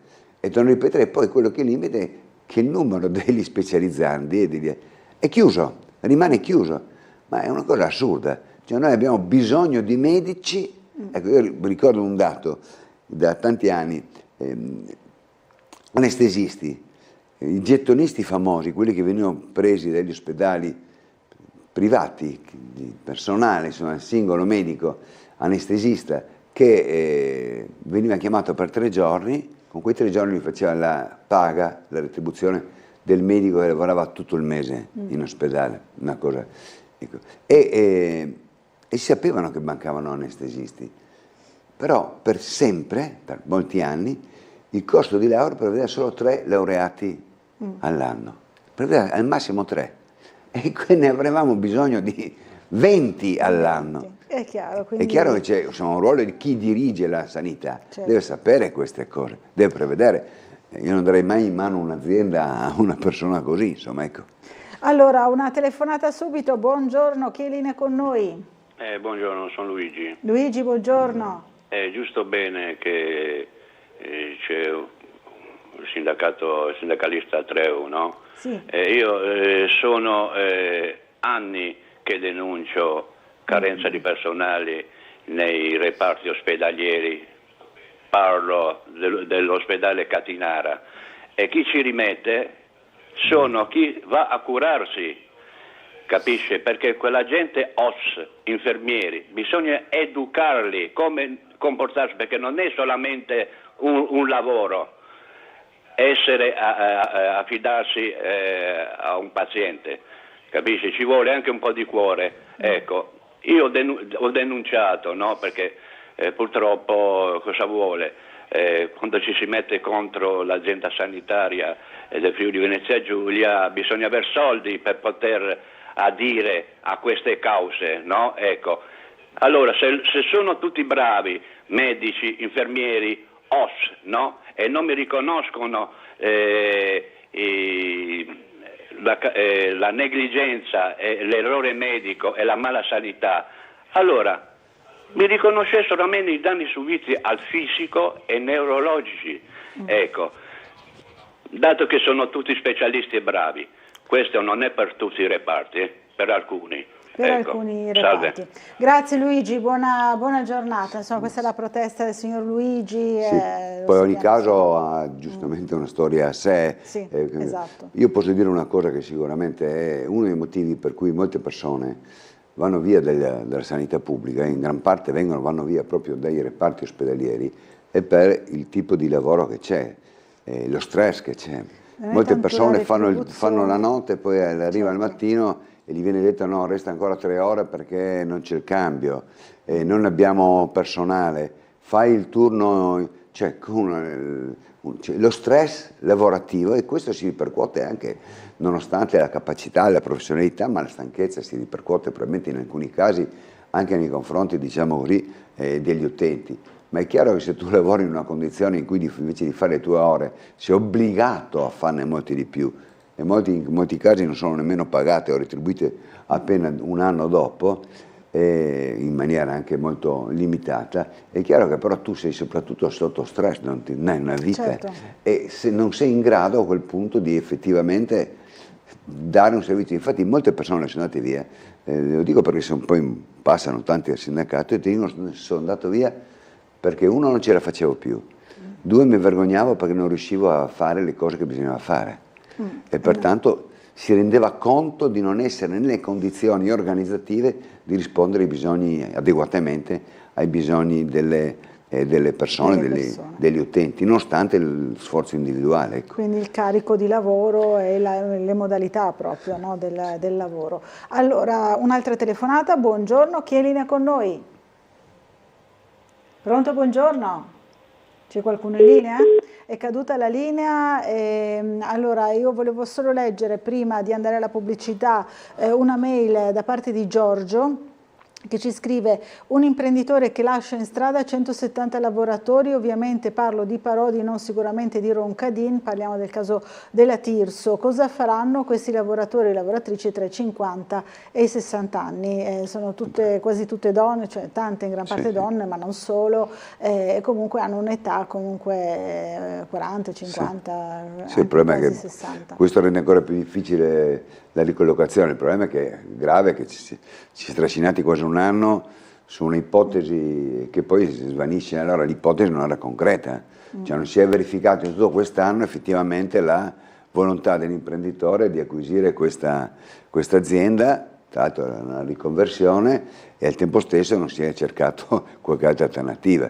Per cui ci troviamo, cioè è grave che si scopra al giorno, un paio di settimane dalla fine della cassa integrazione e delle altre misure, che questa azienda non ci sia più. Cioè è grave perché vuol dire una negligenza, un'incapacità a seguire questa cosa, a stringere l'imprenditore a presentare i piani, a presentare le richieste, a vedere non solo il piano industriale, ma anche tutte le modalità organizzative per produrre, che avrebbero dovuto essere presentate, non è che si presenta all'ultimo giorno, insomma. Questa è la cosa grave, cosa gravissima per i lavoratori e le lavoratrici. Ci sono varie iniziative che sono state fatte anche ieri da parte delle lavoratrici e dei lavoratori, e davvero c'è una urgente necessità anche nei confronti della Confindustria, perché la Confindustria è anche venuta a dire qua vado a me, e neanche lei ha verificato. Allora tu non puoi portare delle offerte di imprenditori che poi alla fine, come dire, si dimostra senza aver verificato fino in fondo la loro volontà effettivamente di investire. E torno a ripetere, non si tratta solo di dichiarazioni, c'è una fase di dichiarazione, c'è una fase poi concreta nella quale tu devi vedere, non è che si fa, e questo non è stato fatto in maniera adeguata, ed è grave perché la condizione delle lavoratrici e lavoratori è davvero gravissima. È drammatica. Allora dobbiamo fermarci per una piccola pausa, ci rivediamo subito dopo, a fra poco.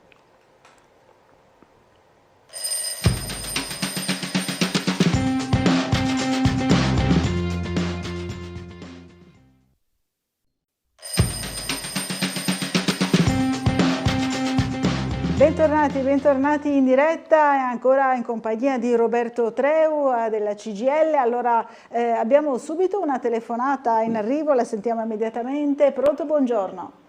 Buongiorno signora Buccarella, buongiorno a lei e a Treu. Nivea, buongiorno. Allora Treu, premetto una cosa, io non ho mai mancato a un'elezione o a un referendum, neanche quando c'era la fila fuori dai seggi elettorali, c'erano quei referendum dei radicali, sono sempre andata a votare. Questa volta io non ci vado e lo sa perché?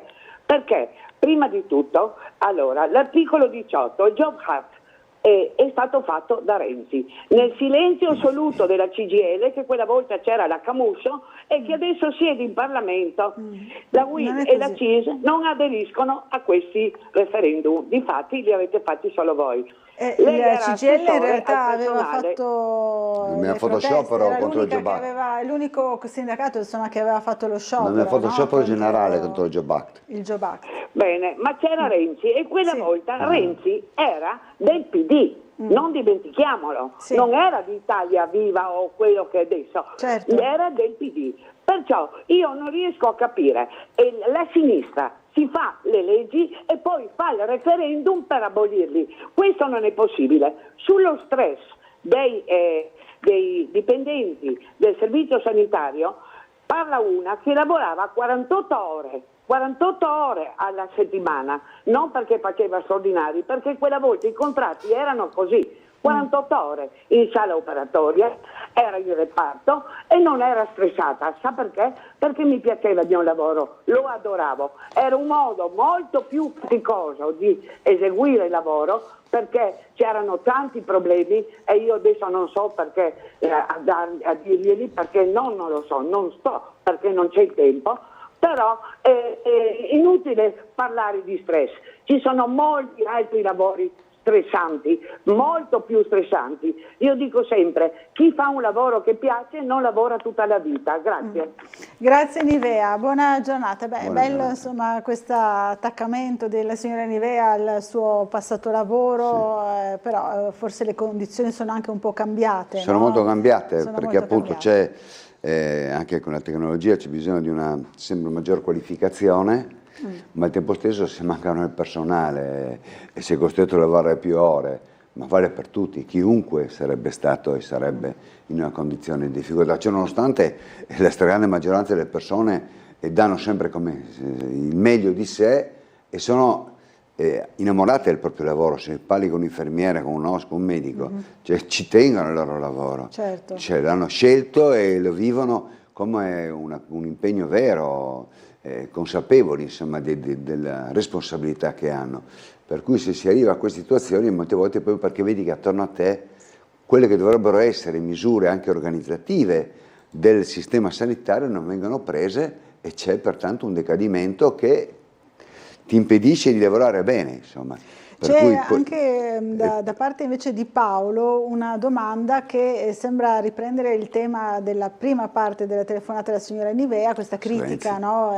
La sinistra fa le leggi su Renzi appunto e poi fa il referendum per abolirle, dice domanda all'ospite, buongiorno, si può chiedere al suo ospite chi ha fatto le leggi che adesso si vanno a votare nei referendum, no? Una parte di queste leggi le ha fatte Renzi, poi l'hanno fatto i governi successivi, le ultime diciamo così le hanno fatte il governo Meloni, quello in particolare per quanto riguarda tutta la filiera degli appalti, subappalti, diritti eccetera, tra l'altro su alcuni aspetti è intervenuta la Corte Costituzionale giudicando parzialmente illegittimi alcuni provvedimenti. Ma io le dico, uno è il sindacato della CGIL, ma non solo, insomma, noi siamo un sindacato indipendente dai partiti e quella volta quando Renzi ha fatto quelle misure del Job Act noi ci siamo battuti contro e abbiamo fatto lo sciopero, siamo stati gli unici a fare lo sciopero. Se lei mi dice personalmente se Renzi è di sinistra, io direi da sempre anche allora. Che c'è una bella differenza insomma fra quelli che sono gli obiettivi di una persona diciamo fra virgolette di sinistra, democratica, progressista, che dovrebbe avere il centro. Primo problema sono le persone che rappresenti, il centro del lavoro, i lavoratori e poi costruisce la società avendo al centro questo, non avendo al centro gli utili o come si chiama, il denaro, capitale e basta. Questo è un primo aspetto. Il secondo aspetto è che anche per coloro quella volta che hanno ritenuto importante fare il Job Act, hanno poi portato 650.000 nuovi contratti di lavoro a tempo indeterminato, ma a 10 anni di distanza si dimostra che quella norma, anche chi l'ha votata allora, che forse andava bene, se non voglio, noi eravamo contrari e abbiamo scioperato, per cui, come dire, la carta pulita ce l'abbiamo di coerenza. Quello che c'è in realtà è che ci si è resi conto, insomma, che oggi questo non basta a limitare la precarietà. Se la precarietà aumenta vuol dire che non ci sono leggi adeguate per fronteggiarla. Se la condizione del lavoratore è meno diritti e meno retribuzione, bisogna cambiare queste cose, invertire questo meccanismo. E allora per questo ci stiamo battendo per cambiare queste leggi. Dico anche molti, anche nel Partito Democratico, ma anche in altri partiti, che allora avevano sostenuto il Job Act. Oggi convintamente, ragionando su quello che è un ragionamento non opportunistico, un ragionamento reale, cosa serve il paese, cosa serve al lavoratore, come si tutela di più il lavoratore, si crea più occasioni di lavoro e si incentivano salari più adeguati e più dignitosi. Quelle leggi hanno creato esattamente l'opposto.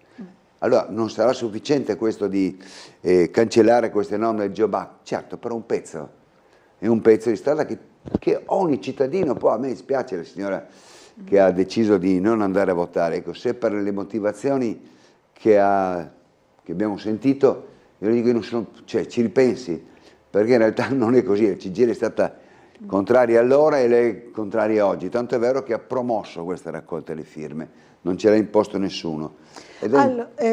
Quindi insomma è importante che anche coloro, la posizione però degli altri sindacati non è la stessa. No, la UIL ha un po' lasciato i propri iscritti liberi di scegliere, di votare, di andare a votare, comunque andare a votare e di scegliere poi così. La CISL viceversa hanno assunto una posizione un po' più di opposizione, però neanche lei ne ha fatto comitati del no in realtà, perché su alcune cose concretamente, siccome stiamo insieme ai tavoli di trattative nelle categorie eccetera, ci si rende conto che alcune di queste norme sono veramente in contraddizione con quelli che sono i valori anche dei sindacati confederali, CISL compresa.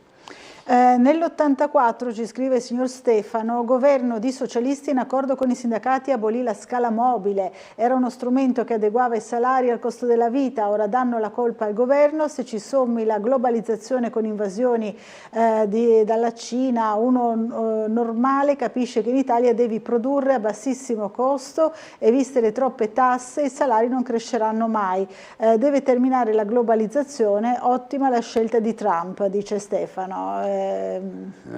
La globalizzazione, come dire, è come le stagioni, non le ferma nessuno. Non le ferma nessuno. Il problema grave è che non c'è stata nessuna regola.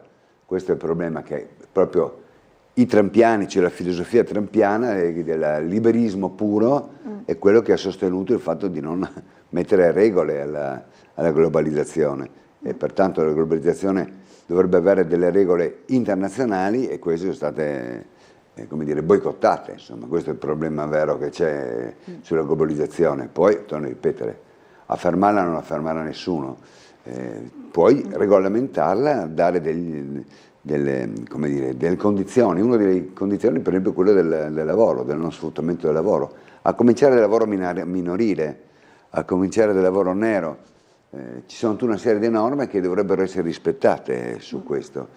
È vero che la globalizzazione ha fatto crescere, ha fatto uscire dalla povertà 1 miliardo di persone, però purtroppo c'è stato di pari passo un abbassamento del livello di vita di altre milioni di persone e un processo, questo sì avrebbe dovuto essere guidato, in cui il potere e la ricchezza si concentra sempre più in numero ristretto di persone, però la ricchezza diventa sempre più grande.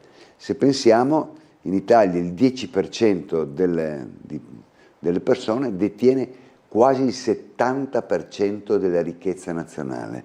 Questa è la sproporzione, capisce? Cioè, 5 milioni di persone detengono più degli altri, tanto di più di tutti gli altri 55 milioni di persone. Ed è, ecco, questo è. Poi non sono d'accordo sulla scala mobile. Io a Roma c'ero contro la scala mobile, ho manifestato, ho fatto gli scioperi, ha trattenuto sulla busta paga, abbiamo fatto più battaglie, abbiamo anche lì fatto un referendum che abbiamo perso. Cioè alla fine il paese è andato a votare e non ha votato per ripristinare la scala mobile. Per cui per questo è importante che le persone vadano a votare, perché dopo le cose che dice il Signore, che sono in questo caso inesatte, mi permetto di dire, è che noi abbiamo fatto tutto quello che c'era da fare, poi abbiamo perso. E anche questa volta, se si va a votare e uno decide col suo voto quale sarà il futuro per i lavoratori, si assume una sua responsabilità. Noi abbiamo fatto gli scioperi, abbiamo fatto le manifestazioni, i presidi, le assemblee, quello che c'era da fare per cercare di bloccare il Job Act è passato, vediamo i risultati che ha prodotto, soprattutto alcune norme, come le norme sugli appalti, eccetera, e chiediamo che ci sia la possibilità di cancellarle.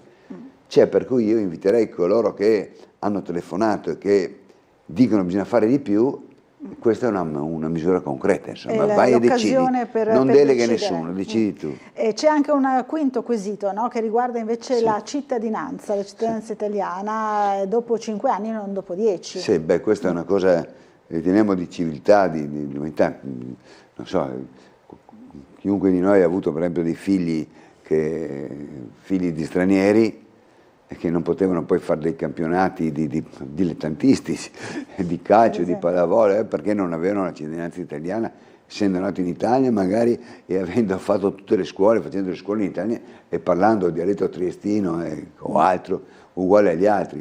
Insomma, non si capisce perché non puoi stare 5 anni, precisiamo, devi avere avuto un atteggiamento, un comportamento esemplare, corretto, non aver avuto condanne, non aver avuto problemi con la giustizia, vivere con un lavoro dichiarato, pagare le tasse e poi fare anche la conoscenza della lingua italiana. Per cui in realtà, poi se leggiamo pochi giorni fa, sono venuti i dati, anche in regione, ma un dato che riguarda tutta l'Europa, ma in particolare dove si dice noi ci mancano 30.000 persone, 50.000 persone, via fra 10 anni, fra 20 anni, già adesso insomma, già adesso a Trieste se non ci fossero gli immigrati non si sarebbe costruita neanche una casa, non ci sarebbe stato tutto il piano di risanamento che ha fatto la città bella, non ci sarebbe stato, ma uno si ha da riparare il bagno in casa, cioè non avrebbe, se non ci fossero gli immigrati non ci sarebbe.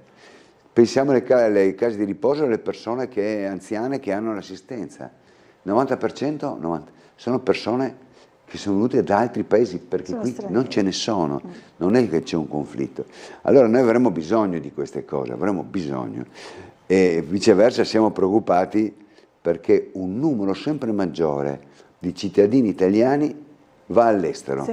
Se ne va. E questo lascia ancora più buchi. E oltretutto li lascia soprattutto in funzioni anche importanti, come appunto la medicina, la sanità, ingegneri, ne abbiamo pochi e questi vanno fuori perché hanno contratti di lavoro stabili. Se ne vanno i giovani anche, vanno i giovani vanno via, e poi purtroppo non tornano perché a quel punto ti fai una qualità della vita migliore. Per cui, insomma, questo del referendum è quello per dare dignità, insomma, uno che viene domani, dopo 5 anni può avere la cittadinanza italiana. Se dopo posso dire una cosa di quello che sta succedendo ai nostri connazionali in Istria, cioè adesso è stata approvata dal Parlamento italiano una norma che dopo 2 generazioni tu perdi il diritto di essere italiano se sei all'estero. Allora diciamo così, ha una logica se tu stai in Uruguay, sei figlio, nipote e l'Italia non l'ha mai vista, non sa parlare italiano, non c'è più niente, insomma, può anche avere un può senso, essere un senso. Diciamo. Ma questi che stanno qua in Istria, in Slovenia, che sono persone per cui la legge italiana riconosce loro lo status di cittadino, specificatamente, che finanzia le scuole, aiuta come obiettivo al rapporto più stretto con la madrepatria, e dire che questi, vuol dire che fra 50 anni non c'è più un italiano in Istria e si perde un patrimonio assolutamente importante, e io credo che questa norma debba essere rivista dal Parlamento, e se non altro, dico, al di là di quello che può riguardare altri aspetti, ma è l'unica comunità che è regolamentata nella Costituzione italiana ed è regolamentata nelle Costituzioni dei paesi con i quali ci si è scambiati, Croazia e Slovenia, con i quali ci sono, diciamo, questi accordi e queste impostazioni comuni. Credo che questa è una cosa grave. Allora, ecco, il referendum riguarda un diritto di civiltà, credo, saggio, insomma, però più in generale è un problema che dovrebbe essere affrontato in maniera con meno pregiudizi ideologici o di schieramento e di strumentalizzazione. Noi abbiamo bisogno, se andiamo a un Falcone dove c'è il 30% degli abitanti è extracomunitario, in cantiere ci sono 2000 neanche lavoratori dipendenti, sono in gran parte italiani, poi ci sono 5-8 mila persone che ogni giorno vanno all'interno del cantiere a lavorare, e se non ci fossero loro noi non faremo una nave, che è un vanto dell'economia e del PIL regionale. Allora bisogna forse avere una lungimiranza, una politica di integrazione, capire come affrontare questi problemi. Non abbiamo il tempo, ma le proposte ci sono, le esperienze positive in giro per il mondo ci sono. Basta avere un approccio non ideologico, non strumentale, e affrontare concretamente, in modo che la comunità possa stare bene, sia la comunità autoctona sia quella che viene inserita. Insomma. Allora, c'è un'altra telefonata, buongiorno, chi è in linea con noi? Buongiorno, lei è Atreo. Allora, io vorrei dire una cosa, e chi sta a casa, che ascolta le vostre trasmissioni, giustamente, è una bellissima trasmissione, però gli interventi, come ha fatto la signora Nivea, e come hanno mandato anche le mail, queste persone che parlano con condizioni di causa, pensando di avere ragione perché sono ultras, perché io li chiamo tifosi ultras politicamente, non sono obiettivi. Cioè, prima di parlare, di dire voi avete fatto, voi non avete delle opinioni, fatto, però, e avete acconsentito queste cose. Bisogna sapere, leggere, perché io sono andato a Roma quando Renzi ha fatto questa legge, e tanta altra gente della sinistra è andata a Roma. Quando mi dicono che queste leggi sono sbagliate, ma sono sbagliati perché? Perché l'altra settimana sono venuti fuori i dati Istat. I dati Istat cosa hanno fatto? E hanno detto, e l'Istat è un'agenzia di governo. Sì. Sono 5.700.000 famiglie che sono in povertà e altri 4.300.000 che lavorano sotto la soglia del stipendio previsto dalla legge italiana di povertà. Allora queste leggi di lavoro, se 4 milioni mi lavorano e sono poveri, vuol dire che bisogna cambiare qualcosa, a meno che non si voti per convinzioni ultras, e allora se ci va tutto bene. Ma allora io dico alla Nivea, se domani mattina la Meloni ti dice guarda ti porto via 200 euro al mese sulla pensione perché lo Stato ha bisogno, allora sei contenta perché uno di destra bisogna fare. Sicuramente la signora Nivea avrà modo di rispondere per i propri figli, per il proprio futuro, per i propri nipoti. Grazie. Capito, grazie della telefonata, condivide insomma quello che diceva il nostro telespettatore. Sì, insomma, bisogna essere un po' appunto obiettivi, cioè, ricordare tutto, non si può tutto buttare nello stesso secchio. Se posso dire, sì. La coerenza, almeno noi della CGIL, sulle questioni del salario, dei diritti, l'abbiamo dimostrata, insomma, non abbiamo bisogno di certificazioni ulteriori, lo facciamo anche in questa occasione. Io credo però che sia importante dire una cosa, che c'è anche un'evoluzione nelle forze politiche, no? Allora, proprio l'esempio del PD ha avuto questo, io dico, sbandamento con Renzi rispetto anche alle leggi e ai diritti, e oggi Renzi non fa più parte del Partito Democratico, ha fatto un altro partito, perché il Partito Democratico, gli iscritti, i partecipanti, sono accorti che quella, in maggioranza netta, che quella politica era una politica fallimentare per le persone. E lui se n'è andato, non fa più parte del Partito Democratico. E il Partito Democratico si è spostato su una posizione che sostiene, per esempio, tutti e 5 referendum, che è con noi su molte cose. Cito il minimo salariale, il salario minimo garantito. Esiste in 21 paesi in Europa e l'Italia lo rifiuta perché? Perché lo rifiuta? 9 euro all'ora. Oggi appalti e subappalti arrivi a 4 euro all'ora. Sì. 4 euro all'ora e molte volte ti scrivono che sei part time, poi ti danno magari metà busta in nero e ti dicono tu sei ricattato, le persone sono ricattate perché quel poco lavoro che hanno lo tengono, ma non vivi. Cioè, una volta, quando tu lavoravi, avevi una tua dignità. Lavorare voleva dire vivere decorosamente. Oggi tu lavori, sei povero. Oltre i 5 milioni e mezzo di persone a cui faceva riferimento l'ascoltatore, e ci sono altri 4 milioni di persone in rischio povertà, ce n'è sopra, su una soglia che ormai, come dire, rischia di buttarti dall'altra parte. Allora, ecco, allora, per capirci, salario minimo è una norma indirizzo europeo, perché non viene attuata qua? 9 euro, noi chiediamo in Germania sono 13 euro all'ora, in Slovenia sono superiori ai 9 euro all'ora, per non parlare di altri paesi, e non capisco perché non dobbiamo mettere una cifra minima al salario, al decoro delle persone. Un minimo per il decoro appunto di chi lavora.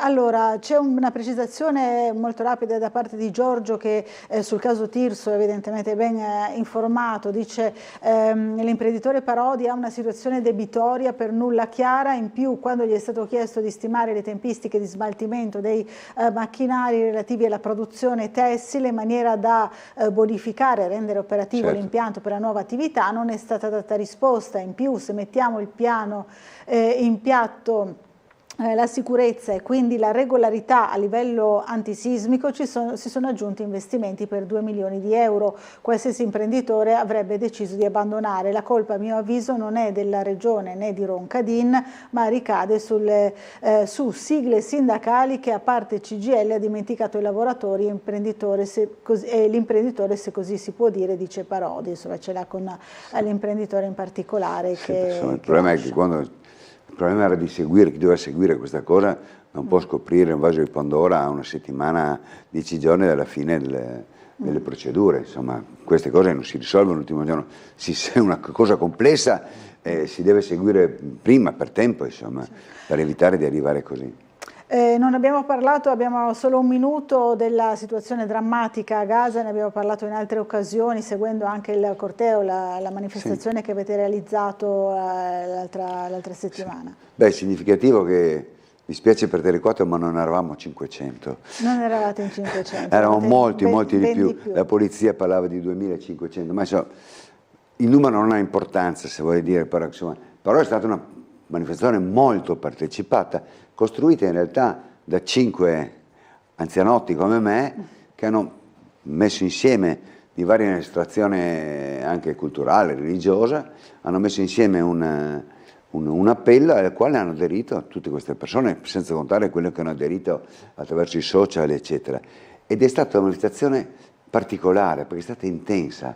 Normalmente a Trieste tu arrivi, fai la manifestazione, la camminata, il corteo e poi la gente se ne va. Lì sono rimasti tutti e la polizia ci ha fatto spostare via via il camion, diciamo, da dove si parlava, più verso Piazza Unità, perché le persone non ci stavano in Piazza Verdi, fitto, ed era molto sentita, cioè era una cosa che ha indignato quello che succedeva a Gaza e di fatto ci sentiamo impotenti di fronte a una situazione incredibile, criminosa. Credo che sia una cosa che nessuno di noi avrebbe pensato potesse esistere nel 2025. È quello che fa preoccupare, il grande silenzio attorno. Per esempio, sono morti 200 giornalisti a Gaza e l'esercito israeliano ancora impedisce ai giornalisti di entrare. Tu non entri a Gaza perché non hai le visioni dirette del strazio, di quello che... Quando parli di 50, chi dice 70.000, adesso l'ONU ha fatto uno stima e dice che sono quasi 50.000 i bambini, che le cifre date cioè non è un problema di 1.000 in più o 1.000 in meno, quando siamo di fronte al fatto che si sta operando per ciò che non abbiano acqua e il cibo minimo per mangiare.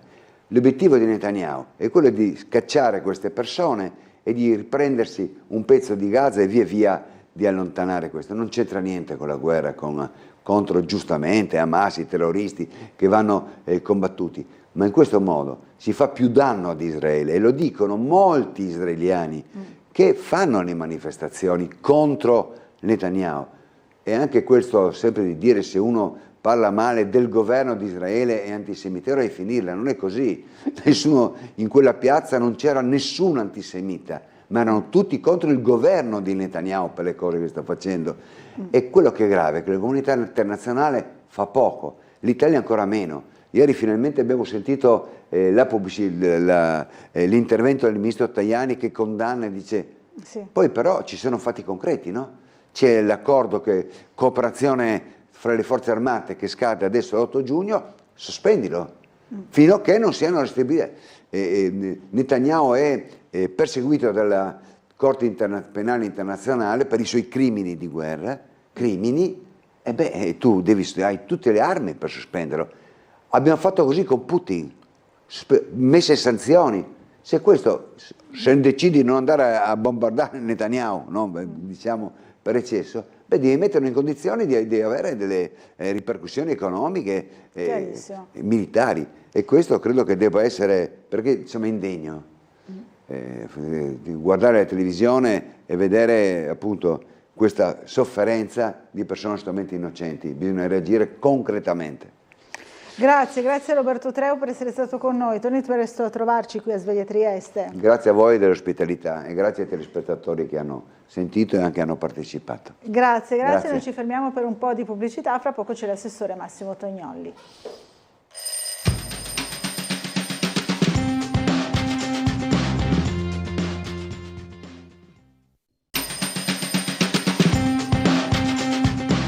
Bentornati in diretta. Allora diamo subito il buongiorno all'assessore Massimo Tognolli, assessore alle politiche sociali del Comune di Trieste. Buongiorno, ben arrivato. Grazie, buongiorno a lei dottoressa Buccarella, grazie a Tele4 per questo gradito invito e come sempre un abbraccio e buongiorno alle telespettatrici e ai telespettatori. È sempre un piacere essere qui. È sempre un piacere averla ospite. C'è subito una telefonata, allora la sentiamo immediatamente. Pronto, buongiorno.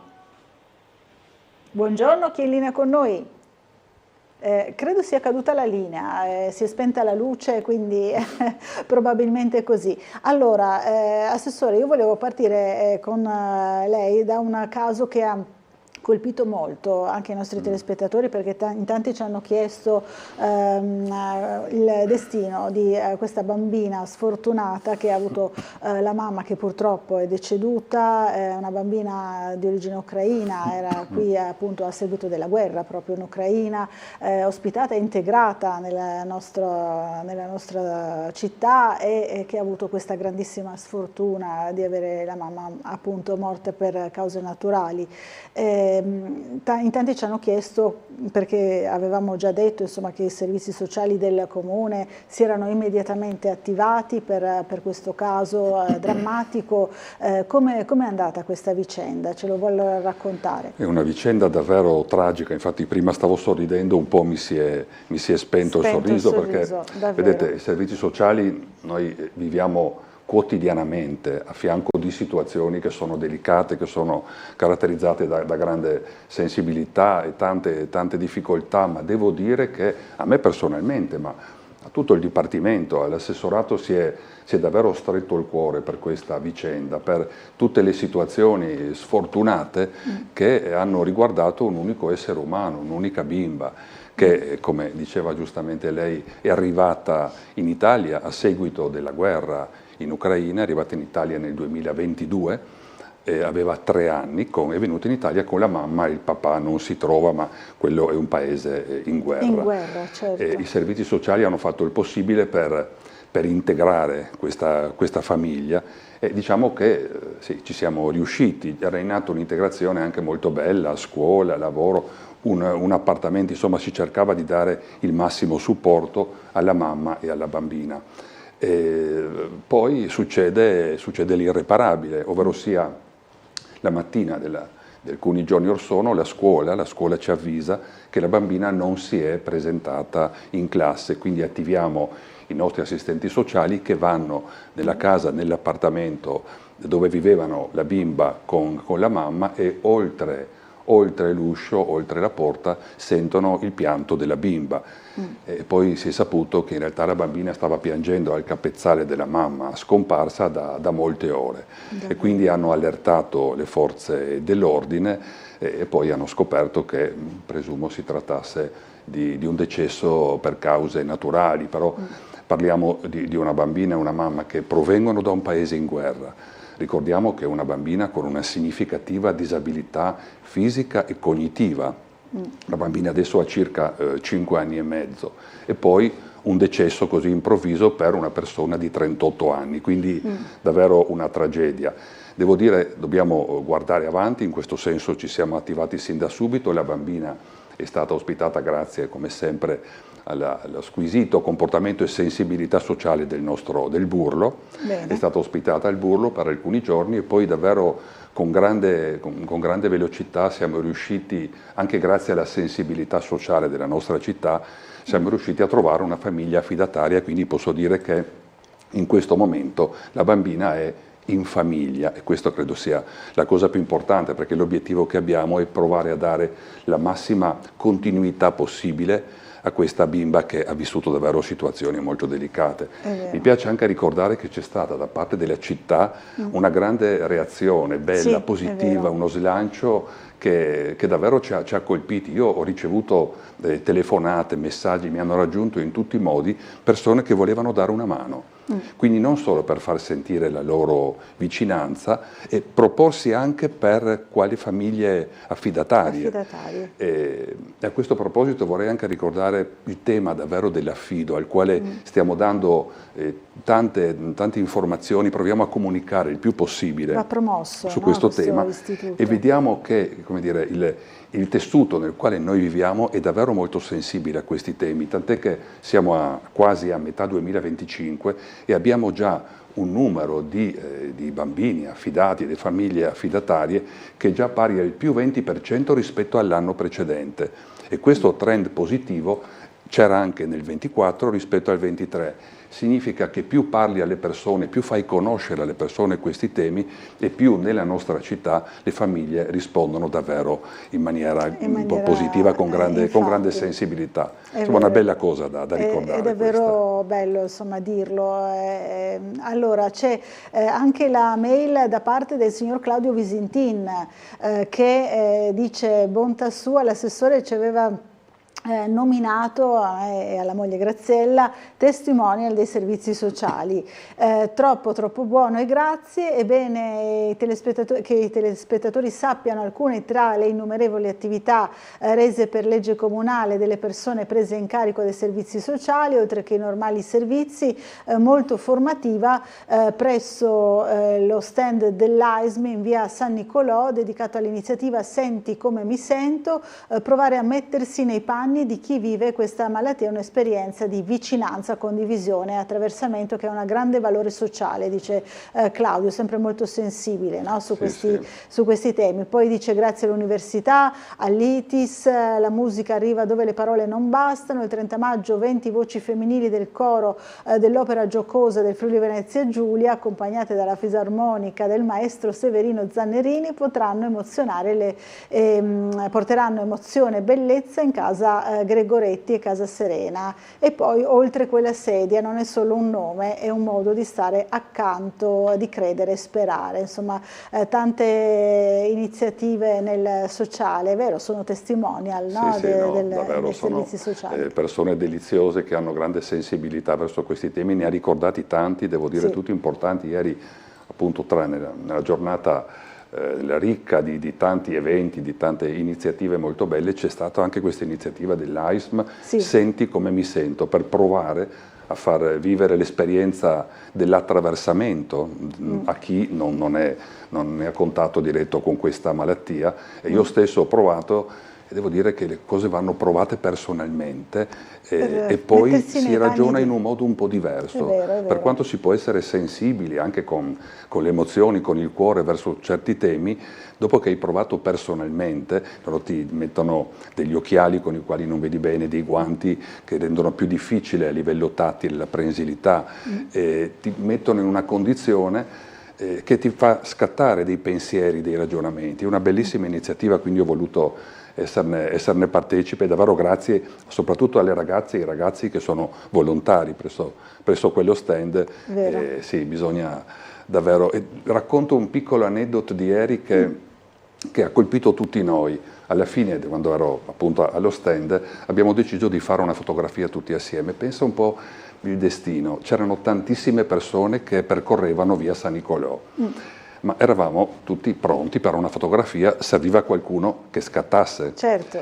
E abbiamo chiesto ad un ragazzo che passava di là, non era neanche molto vicino, stava passando di là, camminando, e lui ha detto certo, vi scatto io le fotografie, ha scattato questa fotografia, ci ha reso il telefono e poi ci ha detto: vi confesso che io sono affetto da questa malattia. Incredibile. È stato davvero incredibile, un momento che ci ha così fatto sorridere, ma un momento in cui il destino, due destini si sono incontrati. Che bello, veramente un bel momento. Assessore, dobbiamo andare in una pausa pubblicitaria, ma ci rivediamo subito dopo e parliamo dei recentissimi stati generali del sociale qui a Trieste. Lo facciamo subito dopo un po' di pubblicità, a fra pochissimo.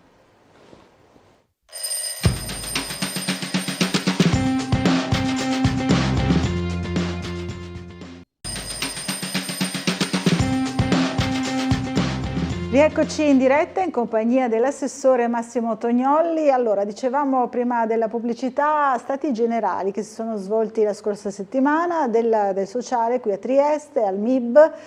Com'è andata?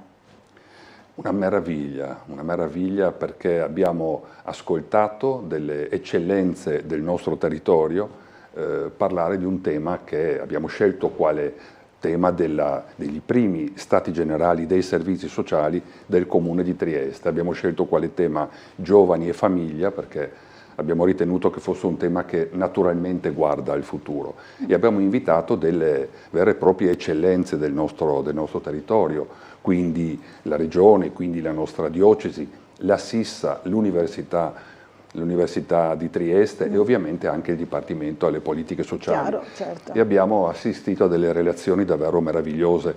L'obiettivo che ho avuto nel pensare, nell'ideare questo tipo di iniziativa assieme al nostro Dipartimento è quello di dare una visione strategica al sociale, una visione strategica cioè di medio-lungo termine, che serve in ogni campo, ma serve anche e soprattutto nel sociale, che si occupa di persone, quindi per ottenere dei risultati devi pensare al futuro, devi avviare progetti che necessariamente non avranno dei risultati domattina, ma li avranno pian piano, ci vuole anche un po' di tempo, ma questa visione strategica non può essere calata dall'alto, non può essere decisa da una persona o da un assessorato, non funziona così. Le decisioni per essere davvero portare a dei buoni risultati devono anche essere partecipate, devono anche essere condivise e noi abbiamo la grande fortuna di vivere in un territorio nel quale ci sono tante eccellenze, ma non basta averle le eccellenze. Le eccellenze vanno ascoltate, vanno messe a confronto. E io credo che in questo modo, attraverso il dialogo, attraverso il confronto, si faccia davvero il bene di tutti e il bene poi della persona alla quale i servizi sociali si dedicano. Ultimo, no? Fare il bene Abbiamo assistito a delle relazioni, devo dire, davvero meravigliose, sono state 6 relazioni appunto sul tema giovani e famiglia e poi alla fine ho anche annunciato quello che sarà il tema dell'anno prossimo e che riguarderà le persone anziane. È importante che ci siano dei grandi momenti di confronto nella nostra città e questo devo dire è un metodo che io credo sia molto utile e molto positivo in ambito sociale, ma credo che riguardi tutta la città. Il metodo del dialogo e del confronto e della partecipazione è l'unico che io conosco. Allora, c'è una telefonata, pronto? Buongiorno, chi è in linea con noi? Buongiorno, sono Franco Lega da Udine Nord, buongiorno. Buongiorno Franco. Avete parlato di Zelensky, Celeschi, dopo 3 anni, dovrebbe anche dire, basta con tutti questi morti, con la devastazione del territorio. Gli diano tutta la Ucraina e se vuole anche il Friuli, perché come dicono i comunisti, la madre patria russa, che stavano tutti bene ai tempi, potremmo stare bene anche noi. Poi sarebbe favorevole a un Friuli sotto l'egida russa? Martedì, no, non mi interrompa per favore, sia democratica, per favore. Dica Franco. Martedì lei ha parlato tanto con la dottoressa Avogadro.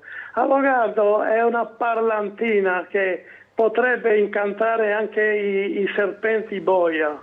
Ha detto di tutto e di più che la sicurezza, se non è lei in privato qui in Friuli a dire qualcosa, cosa pretendiamo dal governo? Che il governo ce n'ha 1000 da fare.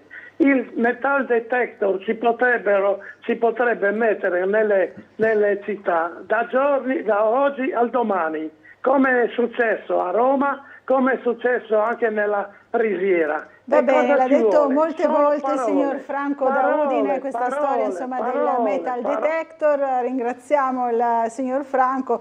In realtà facevo difficoltà a capire a chi si riferisse, era l'assessore De Gavardo, che era ospite qui martedì.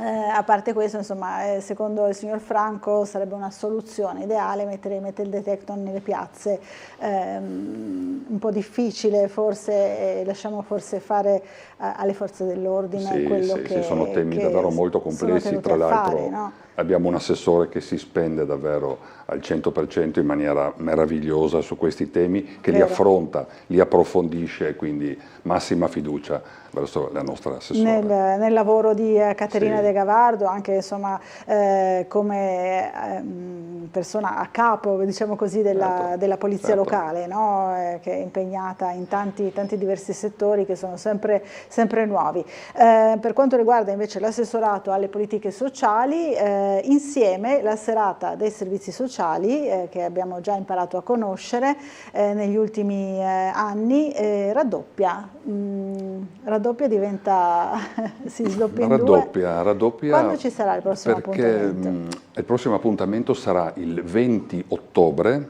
al Teatro Rossetti. Devo dire che le prime 2 edizioni, che sono state un meraviglioso successo in termini emotivi soprattutto, ma anche di afflusso di spettatori.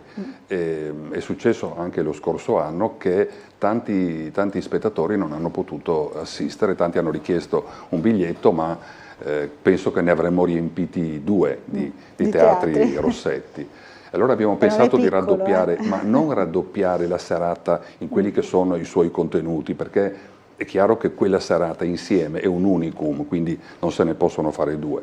Abbiamo provato però a raddoppiarla in questo senso. Anzitutto abbiamo avuto la disponibilità e la grande sensibilità non solo del nostro sindaco, ma anche del Teatro Verdi con il suo sovrintendente, ad ospitare al Teatro Verdi il giorno prima, quindi domenica 19 ottobre, una serata che chiameremo anche insieme, che avrà delle caratteristiche un po' diverse, ovvero sia faremo sì partecipare le associazioni sul palco del Teatro Verdi, ma in una sorta di salotto in cui le associazioni potranno un po' spiegare quello che fanno, perché il giorno dopo insieme noi vediamo i protagonisti, vediamo i ragazzi, vediamo l'arte, la musica, la danza. Ecco, il giorno prima ci verranno raccontate un po' le storie di queste associazioni, come sono nate, cosa c'è, quello che è il lavoro che c'è dietro a ciò che si vede poi il giorno successivo, e quindi a Rossetti. Quindi una coppiata secondo me bellissima, anche simbolica per la nostra città. Certo. Il Teatro Verdi e il Teatro Rossetti che si mettono a disposizione, lo ricordo, in forma assolutamente gratuita, perché i servizi sociali questo facciamo, le risorse sono dedicate interamente alle persone. Quindi i 2 più grandi teatri della città che hanno questa sensibilità, ecco, io credo che è una bella cosa, questo comportamento renda ancora più preziosi i già bellissimi risultati artistici che i nostri 2 teatri conseguono. È vero. Quindi appuntamento domenica 19 ottobre e lunedì 20 ottobre. 20 ottobre. Manca un po' di tempo, ma diciamolo già da adesso. Iniziamo a promuoverlo, perché no? Allora, una telefonata, pronto, buongiorno. No, sono Silvia, io trovo buongiorno. sempre libero ormai. Buongiorno all'assessore. Buongiorno. Io, Silvia. Oggi mi piace quello che dice e mi meraviglia che questo suo anche modo di essere così pacato, così umano, diciamo, dolce quasi, come abbia potuto ritrovarsi nel centrodestra, ecco, questo mi fa un po' specie. Vabbè, comunque questa è una mia considerazione. Ma poi volevo rispondere un po' al signor Franco Lega sul metal detector. Allora, Trieste è una città piena di gente anziana, no? E il 90% ha protesi, ginocchia, eccetera. Mio marito, quando supera il metal detector in aeroporto, fischia tutto, suona tutto. Si immagina lei il metal detector in via Oriani, in barriera, pieno di gente, anche molta gente anziana, che incomincia a suonare da tutte le parti e la gente viene spogliata, tolta la cintura. Cioè, a me sta roba qua mi mette buon umore, guardi, perché bisogna anche un attimino essere pratici, no? Quando si ha qualche proposta. Il metal detector rileva anche un braccialetto di acciaio, certo, lo posso dire io, quando viaggio anche in certi musei che si viene appunto controllati, no? Suona tutto, qualunque cosa che lei ha addosso di metallo fa suonare il metal detector. Quindi avremmo un'orchestra praticamente. Ecco, grazie e buongiorno. Grazie Silvia, che ci ha portato insomma anche un po' un sorriso su un tema sicuramente difficile, serio, eccetera, però ha portato anche il lato del sorriso, no? su questa proposta. Poi vorrei anche ringraziarla per i complimenti, davvero grazie signora. La mia partecipazione, no? All'interno della coalizione del centrodestra io invece credo ci stia e come. All'interno di una coalizione credo che debbano essere rappresentate tante sensibilità anche un po' diverse tra di loro, e va bene che ci siano, e io rappresento la mia sensibilità personale, quella che metto in campo ogni giorno in ambito sociale, quindi credo che il tutto sia molto, molto coerente. Prima di andare in pubblicità, per restare nel sorriso, facciamo vedere la vignetta di Marco Englaro. Prima parlavamo di giovani, di baby gang, anche con la telefonata di Franco da Udine, ancora ste baby gang, mani in alto e fuori il biberon. Vabbè, insomma, un po' eccessivo come età bassa, no? Diciamo delle persone che non si comportano bene. Sorridiamo e ringraziamo Marco Englaro. Noi ci fermiamo per una piccola pausa pubblicitaria, l'ultima della mattinata, a fra pochissimo.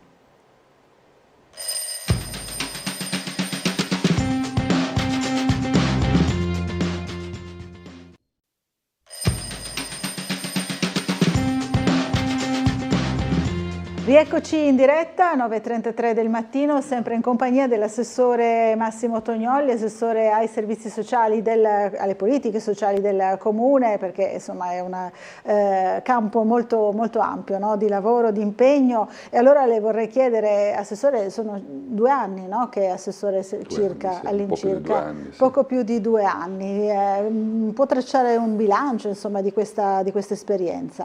Ma lo traccio davvero in poche parole, perché sarebbe un bilancio immenso, devo dire. Certo. 2 anni di lavoro meraviglioso, di lavoro impegnativo, possiamo essere, uso il noi perché poi ciò che conta effettivamente è il gruppo, l'assessorato, il meraviglioso dipartimento con cui ho l'onore di collaborare. Abbiamo in questi 2 anni aiutato tante persone e questa è la cosa che poi ti ritorna dentro nel cuore con grande soddisfazione.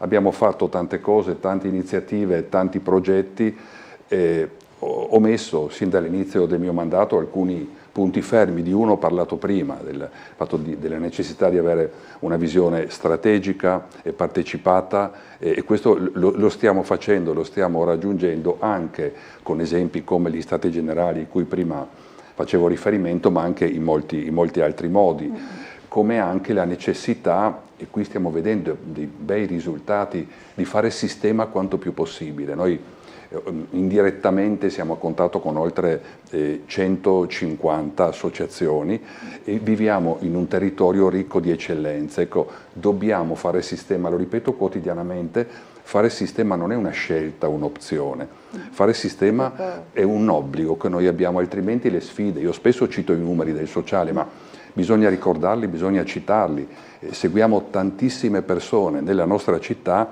e sono in costante aumento, quindi dobbiamo attrezzarci con processi i cui frutti verranno visti magari da coloro i quali verranno dopo di noi, va bene lo stesso, va davvero bene lo stesso.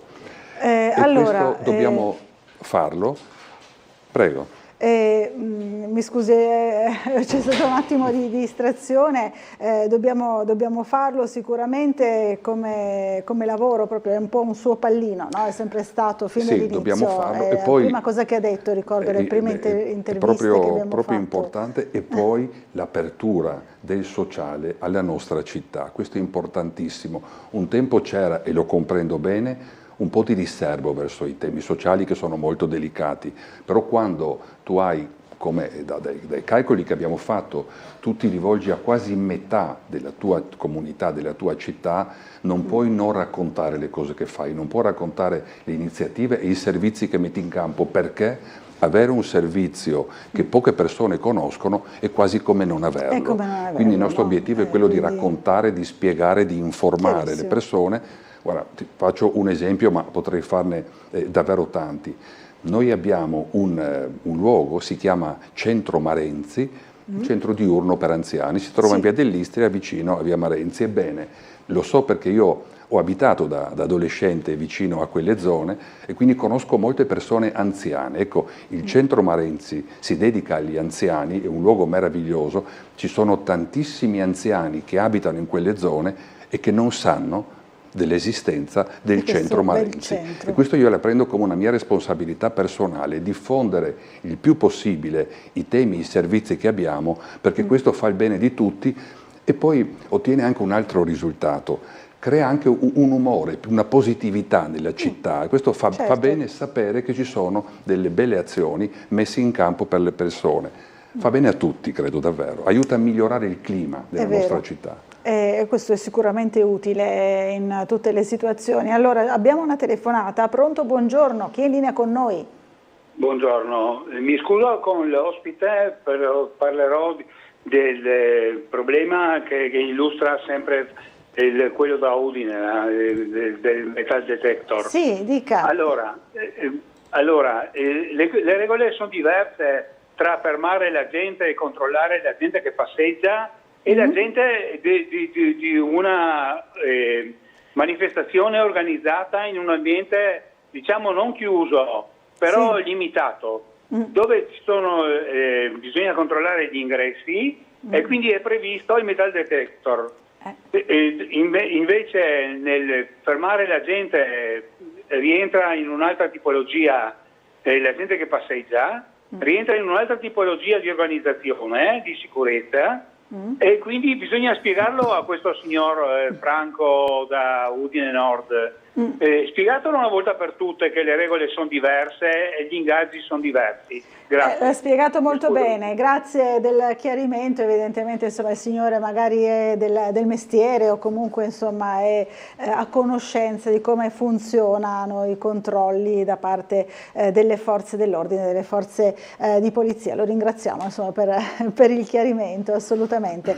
Assessore, avete concluso tutto l'iter per quanto riguarda il nuovo regolamento delle case di riposo, no? Che è un tema molto caldo qui a Trieste, anche questo sicuramente. Si è concluso proprio con l'ultima delibera di giunta, pochi giorni or sono, c'erano stati tutti i passaggi precedenti, il passaggio nelle nostre 7 circoscrizioni, il passaggio ovviamente in commissione, poi l'approvazione definitiva in Consiglio Comunale, adesso gli ultimi importanti dettagli con l'ultima delibera di giunta. Possiamo dire che finalmente adesso il Comune di Trieste ha un regolamento, il suo primo regolamento per le case di riposo e per i contributi pubblici agli ospiti, quindi un tema delicatissimo. In passato c'erano delle linee guida che però risalivano a tanti anni or sono, bisognava anche adeguare queste nuove norme alle leggi, alle normative di legge, di conseguenza è stato un lavoro importante. Vorrei ringraziare per l'ennesima volta, ma non è mai abbastanza, il nostro Dipartimento, perché scrivere ex novo un regolamento che tenda, come dire, anzitutto a rispettare le norme di legge, ma soprattutto la cosa delicata è stata fare in modo che non ci fossero grandi differenze tra le norme precedenti, che in realtà sì, c'erano delle norme precedenti, e il nuovo regolamento. Quindi abbiamo creato anche un periodo transitorio, in modo che quelli che sono attualmente gli ospiti, insomma, non abbiano a risentire del nuovo regolamento. Il principio al quale ci siamo ispirati è molto semplice. Ovviamente chi ha di meno in termini economici deve pagare di meno. E quindi questo è l'equilibrio che si è cercato di ottenere. Allora, un'altra telefonata, pronto, buongiorno, chi è in linea con noi? Buongiorno, sono Polic. Buongiorno, buongiorno. Ecco, volevo intanto complimentarmi con l'assessore per aver scelto il tema dei giovani, che è un problema che non sta affrontando nessuno. Però volevo anche chiedere se c'è un progetto specifico, oltre alle meravigliose relazioni che ho sentito, un progetto per i giovani della nostra città che, come sappiamo, stanno diventando un problema soprattutto per loro, per le loro famiglie, se c'è un progetto specifico che hanno deciso di pianificare, programmare e finanziare, se è prevista una collaborazione con le agenzie educative più importanti che rimangono la famiglia, secondo me anche la Chiesa e soprattutto anche la scuola, se c'è un progetto specifico che mi può illustrare dagli Stati Generali dove si sono riuniti per sentire queste meravigliose relazioni.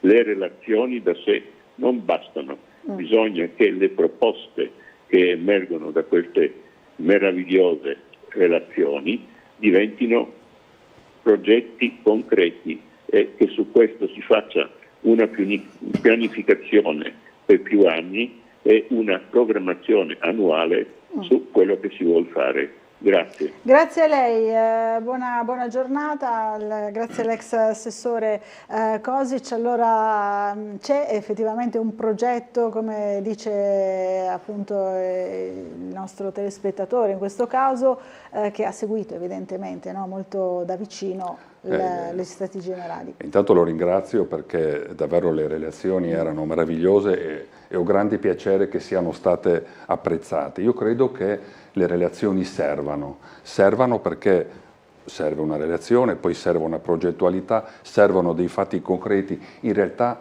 tanti aspetti servono. Il tema dei giovani, come peraltro molti altri, è caratterizzato da un'estrema complessità e la complessità la affronti accettando che ci sono tante sfaccettature e quindi servono le azioni davvero in tante direzioni. Come servizi sociali abbiamo anzitutto circa 1500 giovani in carico, è un brutto termine ma tecnicamente così si dice, questo, certo. Quindi seguiamo questi bambini, questi ragazzi per tante ragioni, anche i ragazzi e i bambini che ad esempio necessitano di supporto scolastico ed extrascolastico per certificazione di disabilità, legge 104,1,3, quindi c'è una gamma molto ampia, quindi all'interno del termine giovani ci stanno davvero tantissimi contenuti.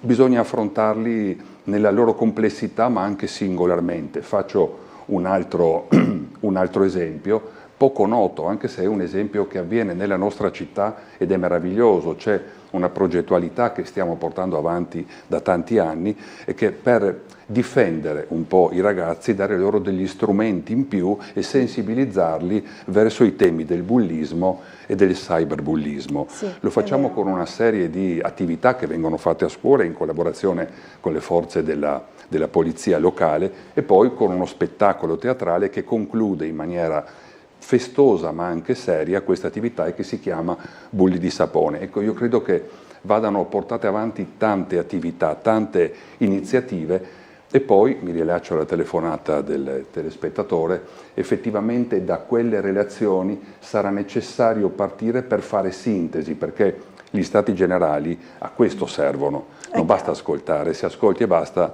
come dire, un po' fine a se stesso. Serve una base di partenza per poi fare sintesi, e questa è la parte che spetta a noi, che però non possiamo essere gli unici, perché è evidente che questo tema, prima ho parlato della polizia locale, quindi dell'assessorato alle politiche della sicurezza, ma non ci può essere, non può non essere coinvolta anche l'assessorato alle politiche dell'istruzione. Questo è un tema che va affrontato tutti insieme. Facciamo tante cose, forse il passo successivo è farle in maniera ancora più organica. Allora in collaborazione stretta. Un'altra telefonata, buongiorno, chi è in linea con noi? Pronto? Buongiorno Buccarella, Diego. Diego, buongiorno. All'assessore una domanda telegrafica che in qualche maniera ha attinenza anche ai risvolti sociali. Dica. Mi riferisco all'apertura all'auspicata apertura dell'asilo, del nuovo asilo di Roiano, ecco, perché io lo considero anche un grande spreco economico ed erariale avere una struttura al nuovo e non utilizzata. Quindi vorrei sapere dall'assessore se ci sono delle novità all'interno della Giunta per l'apertura di questo asilo, lo si apra finalmente magari anche con le vecchie modalità privatistiche e si ragioni invece in prospettiva, cioè con le vecchie logiche, voglio dire, dei dipendenti comunali, mentre si agisca in prospettiva sul privato nelle prossime future aperture, programmandole magari per tempo, ma quell'asilo credo che debba essere aperto e debba essere anche comunale al 100%. Con questo vi ringrazio. E vi saluto e vi auguro una buona giornata. Grazie Diego, oggi c'è l'approfondimento del piccolo su questo tema, l'abbiamo fatto anche noi nei giorni scorsi, proprio quando il sindaco era qui ospite a Sveglia Trieste, ne ha parlato e ha detto dei rappresentanti dell'opposizione che li avrebbe incontrati, poi effettivamente li ha incontrati, poi adesso avete avuto questo incontro in giunta, da quell'incontro ne avete già parlato? Ne stiamo parlando, ne abbiamo parlato e il sindaco questa mattina sul nostro quotidiano locale è stato molto chiaro, perché concretamente l'asilo è ancora chiuso, questo è il tema, quindi come dire, dal punto di vista sociale io sento questo tema, perché ci sono delle famiglie che non hanno potuto mettere i loro bambini là, questo è il tema concreto. È chiaro che ci sono delle difficoltà, io capisco, provengo anche da un mondo che si occupa di bilanci, comprendo le ragioni del bilancio, ma è anche vero che dobbiamo in qualche maniera mediare. Il sindaco oggi è stato molto chiaro su questo, è una situazione che va risolta, perché in questo momento ci sono famiglie che non hanno un asilo là dove potrebbe esserci, quindi questa è la mia idea. Poi per quanto riguarda il tema pubblico-privato, è un tema annoso, molto delicato, io credo che una collaborazione tra pubblico e privato sia auspicabile e sia una strada importante da seguire. Poi le modalità vanno trovate, ma la politica questo deve fare, deve trovare una strada anche laddove, come in questo caso, ci sono delle oggettive difficoltà, però la politica serve esattamente a questo. In modo da avere sempre una sorta di controllo pubblico, e quello un po' la paura di chi si oppone insomma, alla scelta privatistica, no? In qualche modo. Noi abbiamo dei meravigliosi esempi di privato, adesso ce ne sono tanti, mi viene in mente i rapporti che il nostro comune ha con l'imprenditore triestino Enrico Sameri, mi viene in mente, perché mi occupo di sociale, mi viene in mente Trieste Campus, anche lì parliamo insomma, di un privato che è molto sensibile a questi temi, quindi il privato è proprio utile, certo poi nelle modalità migliori, il tema comunque è che quell'asilo va riaperto. Va riaperto, insomma, questo è un bisogno, una necessità di tante famiglie, quindi è giusto aprirlo al più presto, anche perché è pronto ed è molto bello, no? L'abbiamo anche visitato, quindi sarebbe davvero un peccato, diceva Diego, uno spreco, no? Mi sembra di poter essere d'accordo con lui da questo punto di vista. Allora, ci sono anche le convenzioni che fate con vari enti, varie associazioni del nostro territorio. Mi viene in mente la nuova convenzione con l'OGS. Come funziona questa convenzione? Ma le convenzioni le mettiamo in campo, le convenzioni, gli accordi quadro, perché troviamo una disponibilità da parte degli enti che è assoluta. Abbiamo fatto un accordo quadro recentemente anche con la Sissa, per esempio.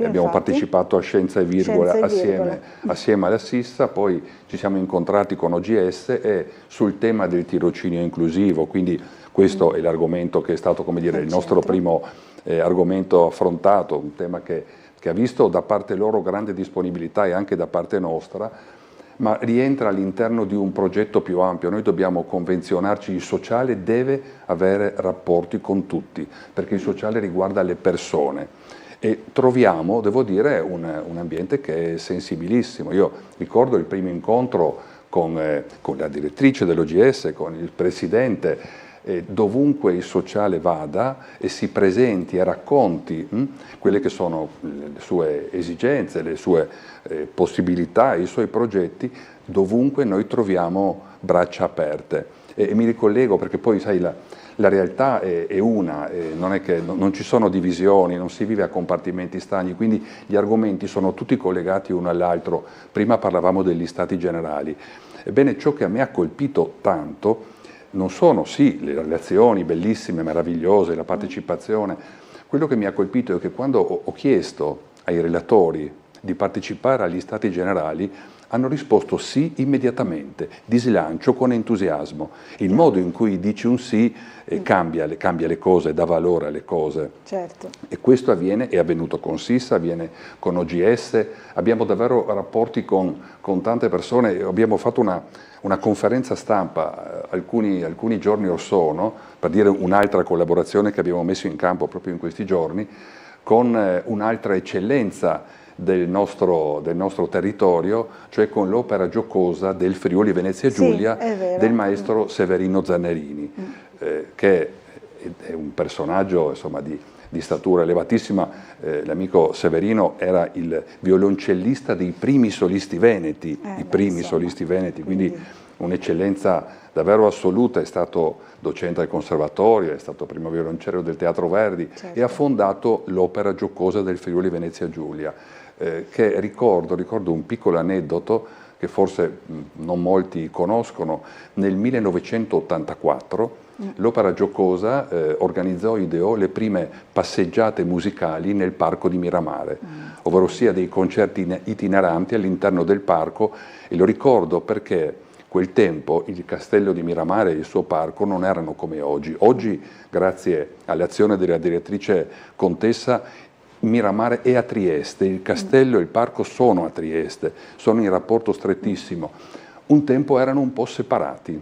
Ebbene, il maestro Zannerini riuscì, un toscanaccio dal carattere piuttosto incisivo, riuscì a entrare per un evento che era il primissimo in termini artistici, musicali, riuscì ad entrare nel castello di Miramare, del parco, e far suonare la sua orchestra in concerti che vedevano una partecipazione straordinaria di pubblico, per dire come l'opera giocosa è un'eccellenza. E allora ho il piacere e la fortuna di conoscere bene questa associazione. Perché non metterla a disposizione delle nostre persone anziane? Anche qui troviamo davvero un abbraccio. L'opera giocosa davvero ci ha abbracciato quando abbiamo proposto questo, tant'è che appunto tra pochi giorni avremo nelle nostre case di riposo comunali 2 concerti dell'opera giocosa che si mette davvero a disposizione delle persone anziane della nostra città. Io penso che siano begli esempi, questi davvero belli. Assolutamente. E in tema di musica invece ci scrive Enrico: buongiorno, un concerto per la pace. Torna sulla notizia che purtroppo insomma per quest'anno almeno il concerto della pace non si farà. Lui dice un concerto per la pace senza senza il rappresentante serbo, maggiore comunità straniera a Trieste, e il rappresentante ungherese, prossimo partner con l'acquisizione dell'ex Aquila, non avrebbe avuto molto significato. Un incontro di pace dovrebbe includere nazioni che non appartengono alla stessa alleanza. Cari saluti, insomma questa è la sua visione, magari può dare un suggerimento per un futuro allargamento di un concerto per la pace. Si può sempre fare meglio, si può sempre fare meglio. Io credo che l'idea del nostro sindaco fosse meravigliosa. Bellissima, mi dispiace che non si realizzi perché ci sono due paesi che non avrebbero partecipato. Poi si può sempre fare meglio. Una volta, la prima edizione erano 3, i presidenti sarebbero stati 5, poi la cosa si può allargare, avremo risentito i Wiener a Trieste, però insomma contiamo sulla tenacia del nostro sindaco e magari l'anno prossimo potremo godere di questo meraviglioso spettacolo. Speriamo. Allora una telefonata, buongiorno, chi è in linea con noi? Buongiorno, sono ancora Codic. Ah sì, ecco. Allora, volevo dire che senza voler mancare di rispetto all'assessore, meraviglioso, l'ho detto in senso ironico perché l'ha ripetuto più e più volte. Richiedo la stessa domanda di prima. Dopo gli stati generali, dove tutti i relatori hanno detto sì, hanno fatto meravigliose relazioni, hanno ascoltato tanto, io chiedo all'assessore ai servizi sociali di Trieste, dato che il problema dei giovani è cresciuto anche nella nostra città, anche dal punto di vista criminale, gli chiedo di ricordare cosa è successo in Scala Santa, dove si era formato addirittura un comitato per la sicurezza. Allora gli chiedo, per ciò che riguarda i giovani, che sono un argomento estremamente importante, e mi complimento con lui per aver scelto questo settore, che cosa di concreto si intende pianificare, quindi almeno per 3 anni, e che cosa si intende programmare di anno in anno per intervenire con le altre agenzie educative su questo tema. Però gli chiedo non una risposta generica come mi ha dato, una risposta allora, precisa. In realtà appunto stavo dicendo, grazie intanto, grazie per aver chiarito, insomma, però prima aveva già risposto, no? Evidentemente il signor Cosic voleva una risposta più articolata, ma insomma in una trasmissione televisiva è un po' difficile da esporre, no? Un piano triennale per affrontare questo tema. Se la domanda era se da 4 giorni, 5 giorni, giorni fa in cui ci sono stati generali, se in questi 4 giorni abbiamo elaborato tutte le componenti della città, un piano triennale sui giovani, no, ecco, in questi 4 giorni non è stato elaborato questo piano sulla base delle relazioni, perché come dicevo prima, per fare le cose serve del tempo, ma nel frattempo ci sono tutta una serie di iniziative, tutta una serie di attività che, come ho ricordato prima, sono, senza ironia, queste sì, davvero meravigliose. Meravigliose. Allora, un'altra invece richiesta da parte di Renata, che ci scrive per gli anziani, dice: è vero che i centri diurni sono una grande opportunità e gli anziani, per gli anziani è per un aiuto anche per i parenti prossimi, dice Renata, ma spesso ci si scontra con la diffidenza dei diretti interessati, quindi qualcuno pensa di averne beneficio, altri pensano invece di dover pagare chissà quanto, altri ancora non vogliono interrompere la loro routine quotidiana che li rassicura, quindi un po' risponde a quello che diceva prima lei, no, Assessore, che c'è magari anche una scarsa conoscenza dello strumento, della possibilità.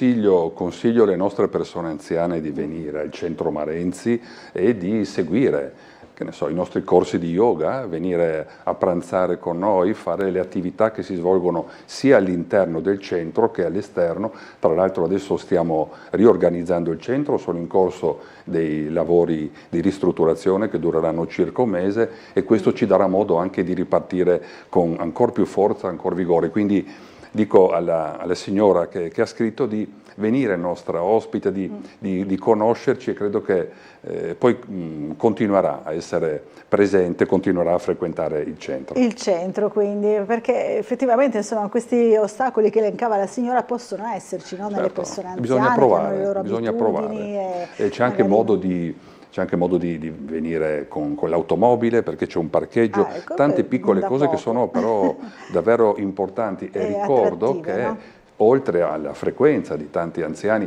i servizi sociali seguono 4.500 persone anziane nella nostra città, persone che si trovano in situazioni di marginalità sociale, economica, fisica, sono davvero tanti. Ebbene, pensate che, lo ricordo con piacere, proprio al centro Marenzi, per Natale, l'ultimo mese di dicembre, abbiamo confezionato 800 pacchi dono per gli anziani che non potevano venire al centro Marenzi perché in condizioni di difficoltà. Quindi gli abbiamo confezionato 800 pacchi dono e glieli abbiamo recapitati a casa. Ecco, un piccolo segnale concreto che però dà il segno, no? Dà il segno di un'attenzione verso le persone anziane.